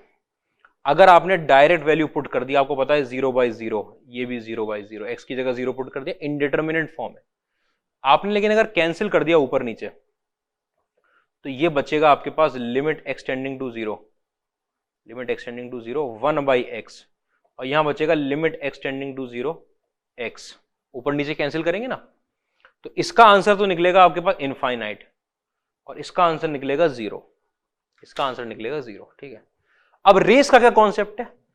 अगर x को आप 0 की तरफ ले जा रहे हो तो एक फंक्शन, देखना ध्यान से, देखना ध्यान से, ये बहुत काम का कॉन्सेप्ट हो जाता है कभी कभी, एक आध क्वेश्चन में तो इतना काम का, मतलब जबरदस्त, x tending to 0, x into 1/x square, एक फंक्शन ये, दूसरा फंक्शन ये। अब जब x को आप 0 की तरफ ले जाने लगे, दोनों में लगी रेस कि कौन पहले 0 बनेगा, कौन पहले 0 बनेगा, ये x बनेगा कि ये x स्क्वायर बनेगा 0। अच्छा, आपने कहा सर ग्राफ इन दोनों का y is equal to x का होता है ऐसे, y is equal to x square का होता है ऐसे, कौन सा ग्राफ 0 के पास, कौन सा ग्राफ नीचे है? एक्स स्क्वायर का ग्राफ नीचे, इसका मतलब x को जब आप 0 की तरफ ले जा रहे हो तो इसकी वैल्यू ज्यादा कम है, एक्स स्क्वायर की, इसकी वैल्यू ज्यादा कम है, ज्यादा कम अपने आप में वैसे तो ऑक्सीमोरॉन है, ठीक है, ज्यादा भी बोल लें कम भी बोल लें, ये देखो ये नीचे की तरफ आ रहा है, ठीक है, कौन पहले, किसकी वैल्यू कम चल रही है? एक्स स्क्वायर की, मतलब वो पहले 0 पहुंचेगा, ऐसा मानते। इन दोनों फंक्शन में लगी रेस, जब आप 0 की तरफ टेंड करवा रहे हो, आप 0 की तरफ टेंड करवा रहे हो, कौन पहले पहुंचेगा? ये पहुंचेगा पहले 0 की तरफ, एक्स स्क्वायर पहले पहुंचेगा। अगर एक्स स्क्वायर पहले पहुंचेगा तो इसका मतलब डिनोमिनेटर पहले 0 की तरफ पहुंचेगा, डिनोमिनेटर विल बी 0 फर्स्ट, पहले डिनोमिनेटर। अभी ये 0 हुआ नहीं है, ये तेजी से भाग के क्या बन चुका है? 0 बन चुका है, आपके डिनोमिनेटर में 0 आ गया, यहां भी 0 नहीं है, नॉन 0 वैल्यू है, क्योंकि ये पहले भाग चुका है, ये तो तेज है, ये तो तेजी से नीचे जा रहा है, ठीक है, ये पहुंच गया 0, ये नहीं पहुंचा है अभी 0, ये नहीं पहुंचा है, वो पहुंच गया। आपको पता है फाइनाइट अपॉन 0 लिख दोगे अगर आप, तो आपके पास आप अगर क्या लिख दोगे? फाइनाइट अपॉन 0, तो कितना आंसर निकल कर आएगा? इनफाइनाइट, वही निकला। उधर देखो, उधर क्या था सर? उधर था एक्स स्क्वायर और 1, ये नीचे एक्स, कौन है तेज? 0 की तरफ कौन पहले जाता है? ये पहले जाता है। अभी ये वैल्यू फाइनाइट है, 1 upon finite value is finite value, ये फाइनाइट वैल्यू है, ये 0 पहुंच चुका है, और 0 से आप कोई नंबर अगर मल्टीप्लाई करोगे तो कितना आंसर निकलता है? 0 निकलता है। कितना आंसर निकलता है? 0। अच्छा अच्छा अच्छा, ऐसे है, रेस लगी एक्स स्क्वायर और एक्स में, इसने कहा मैं पहुंचूंगा 0 तक, तो पहले तुम पहुंच ही नहीं पाओगे, ये पहले 0 पहुंचा, ये 0 बन गया, वो अभी 0 बना नहीं है, वो 0 बना नहीं है, इसका मतलब तो फाइनाइट वैल्यू बैठी है अभी, ये फाइनाइट वैल्यू बैठी है 0, मतलब कि नॉन 0 फाइनाइट वैल्यू, और ये 0 हो चुका है, ज्यादा करीब हो चुका है, मतलब 0 है, कहने का मतलब ये 0 निकला है। रेस लगती है, ऐसी रेस की मैं एग्जाम्पल दिखाऊं आपको। दूसरा एग्जाम्पल देखो, जैसे limit n tending to infinite में 1 प्लस ये 1/n है, ठीक है, और यहां पर आपके पास n स्क्वायर है, ठीक है, यहां पहले मैं उल्टा करता हूं, n स्क्वायर है,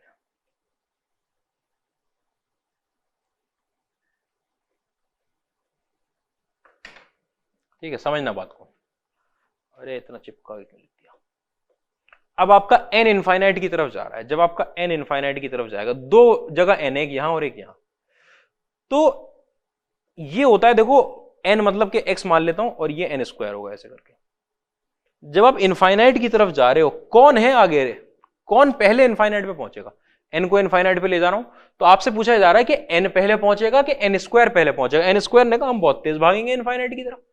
इसका मतलब ये हुआ कि ये वाली वैल्यू इनफाइनाइट हो चुकी है, और वो अभी इनफाइनाइट हुआ नहीं है, वो भी फाइनाइट वैल्यू है। अगर ये नीचे इनफाइनाइट बन गया आपके पास, इसका मतलब 1 प्लस 0 की पावर में अब कुछ भी यहां फाइनाइट था, अभी कितना आंसर निकल कर आएगा? 1। सर वो भी तो बाद में जाके इनफाइनाइट बनेगा। बनता रहे। पहले कौन बन गया? पहले ये बन गया। अच्छा, पहले ये बन गया। अगर आपके पास 1 प्लस 1/n, दूसरा इसी में देखो, इसी में अगली चीज दिखाता हूं, limit n tending to infinite 1 plus 1/n square, यहां n क्यूब, पावर बढ़ गई है, उधर बढ़ाई पावर। अब आप भगा रहे हो n को इनफाइनाइट की तरफ, पहले कौन पहुंचेगा? n स्क्वायर के n क्यूब पहुंच गया पहले। ये कहां पहुंच चुका? इनफाइनाइट। समझना बात को। आपको सर इसका क्या होगा? अभी n स्क्वायर तो पहुंचा नहीं है, पहले तो n क्यूब भाग रहा है, रेस में तेज भाग रहा है n क्यूब, वो पहुंच गया इनफाइनाइट। भैया हम बन गए इनफाइनाइट, तुम क्या हो? अभी हम तो फाइनाइट ही हैं। 1 में कोई फाइनाइट वैल्यू ऐड कर रहे हो, 1 में कोई फाइनाइट वैल्यू ऐड करो, मतलब ये वाली वैल्यू 1 से बड़ी है। 1 में कोई फाइनाइट वैल्यू ऐड, हाँ 1 से बड़े ही हैं हम तो, ठीक है। उसकी पावर में क्या चढ़ रहा है? इनफाइनाइट चढ़ रहा है। अच्छा, अभी तुम 1 से बड़े, उसकी पावर में इनफाइनाइट चढ़ रहा है, कितना आंसर निकल कर आएगा? 1 से बड़े की पावर में इनफाइनाइट चढ़ाओगे तो इनफाइनाइट निकल कर आएगा। अच्छा, 1 से बड़ी वैल्यू, 1 से बड़ी क्यों थी? वो पहुंच गया इनफाइनाइट पे, ये नहीं पहुंचा इनफाइनाइट पे, ठीक है। ये n स्क्वायर बाद में पहुंचेगा, ठीक है। तो ये अभी फाइनाइट वैल्यू, 1 में कोई छोटी सी फाइनाइट वैल्यू ऐड कर दोगे, 1 से बड़ी वैल्यू की पावर में इनफाइनाइट चढ़ा दोगे तो कितना निकलेगा? इनफाइनाइट निकलेगा आंसर। इसके ये मेथड नहीं है इन क्वेश्चंस को करने के, ये 1 की पावर इनफाइनाइट एक स्टैंडर्ड इंडिटरमिनेट फॉर्म है, जिसके अपने तरीके हैं। वहां मैं आपको ये आंसर चेक करवाऊंगा कि ऐसे ही देखो आता है। अब कोई आपके पास आ जाए कि limit n tending to infinite में, यहां 1 माइनस 1/n स्क्वायर था और यहां पर आपके पास n क्यूब था। अब बताओ, अब n भागा इनफाइनाइट की तरफ, तो n क्यूब ने कहा हम तो पहुंच गए भाई इनफाइनाइट पे, n स्क्वायर ने कहा रहे हम तो अभी फाइनाइट ही बैठे हुए। पहले तो n क्यूब पहुंचेगा, वो बन गया इनफाइनाइट। ये फाइनाइट वैल्यू, 1 में से कोई फाइनाइट वैल्यू घटा रहे हो छोटी सी, ये भी होगा बहुत बड़ा। अगर n इनफाइनाइट पे जा रहा है, जब तक वो इनफाइनाइट पे पहुंचेगा ये भी बहुत बड़ी वैल्यू हो चुकी होगी। अच्छा, ये बहुत बड़ी वैल्यू हो चुकी है डिनोमिनेटर, इसका मतलब ये 1 से छोटा है। 1 में से कोई छोटी सी वैल्यू घटा दी, तो ये जो पूरा आंसर निकल कर आया, ये जो पूरा आंसर, ये लेस देन 1 है, और लेस देन 1 की पावर में अगर इनफाइनाइट चढ़ाऊंगा तो कितना आंसर निकलेगा? 0 है। ऐसा है क्या? हाँ, अच्छा, लेस देन 1 की में इनफाइनाइट चढ़ाएंगे, कितना आंसर निकलेगा? 0। बहुत बढ़िया है, बात समझ में आ रही है इतनी। वो पहले पहुंच गया इनफाइनाइट है, वो इनफाइनाइट है, ये भी फाइनाइट है, ये नहीं पहुंचा इनफाइनाइट तक। ये रेस है, एक रेस होती है नंबर्स की। ये कौन पहले पहुंचा, तो इतनी बात में एक तो क्लैरिटी रखनी है आपको, ठीक है। अच्छा, ये रेस वाली बात अगर आपको समझ में आ रही है तो ठीक है, नहीं समझ में आ रही कोई बात नहीं है, ठीक है। इसके अपने अलग भी मेथड होते हैं, लेकिन कुछ जगहों पे मैं धीरे धीरे जब रेस लगवाऊंगा नंबर्स की कि देखो हाँ कौन पहले पहुंच रहा है, एन जब इनफाइनाइट की वो पहले पहुंच रहा है, वो इनफाइनाइट ये अभी नहीं बना, वो पहले बन गया, वो पहुंच गया इनफाइनाइट पे। ये कोई फाइनाइट वैल्यू है, 1 में से घटा रहे हो, 1 में से कोई छोटी सी फाइनाइट वैल्यू घटा रहे हो, ये 1 से छोटा हो चुका है। 1 से छोटी वैल्यू की पावर में इनफाइनाइट जा रहा है, कितना आंसर निकलेगा? हर बार 0 निकलेगा, हर बार 0 निकलेगा। अच्छा, बहुत बढ़िया है सर, क्या करें? हो गया इतने में, क्या करोगे? ठीक है, इतनी बात में क्लैरिटी होनी चाहिए। ये आपका लिमिट का कॉन्सेप्ट लग गया। नेक्स्ट टर्न पे आते ही मैं इनडिटरमिनेट फॉर्म और मेथड टू सॉल्व लिमिट शुरू कर दूंगा, आते ही शुरू ये चीज हो जाएगी। अभी आपका कॉन्सेप्ट पूरा लगा दिया, जो अपने आप में बहुत ज्यादा थॉट बेस्ड है, ठीक है। वो प्योर मैथमेटिक्स में मैंने समझाया है आपको, ठीक है। थोड़ी सी तकलीफ भी हो सकती है, ठीक है। आप जैसे जैसे लिमिटेड क्वेश्चन करते जाओगे, आपको धीरे धीरे उसका आइडिया बनता जाएगा, पढ़ते जरूर रहना उसको, ठीक है। समझ में आनी चाहिए वो बातें। बाकी देखते हैं फिर हम लोग नेक्स्ट टर्न पे।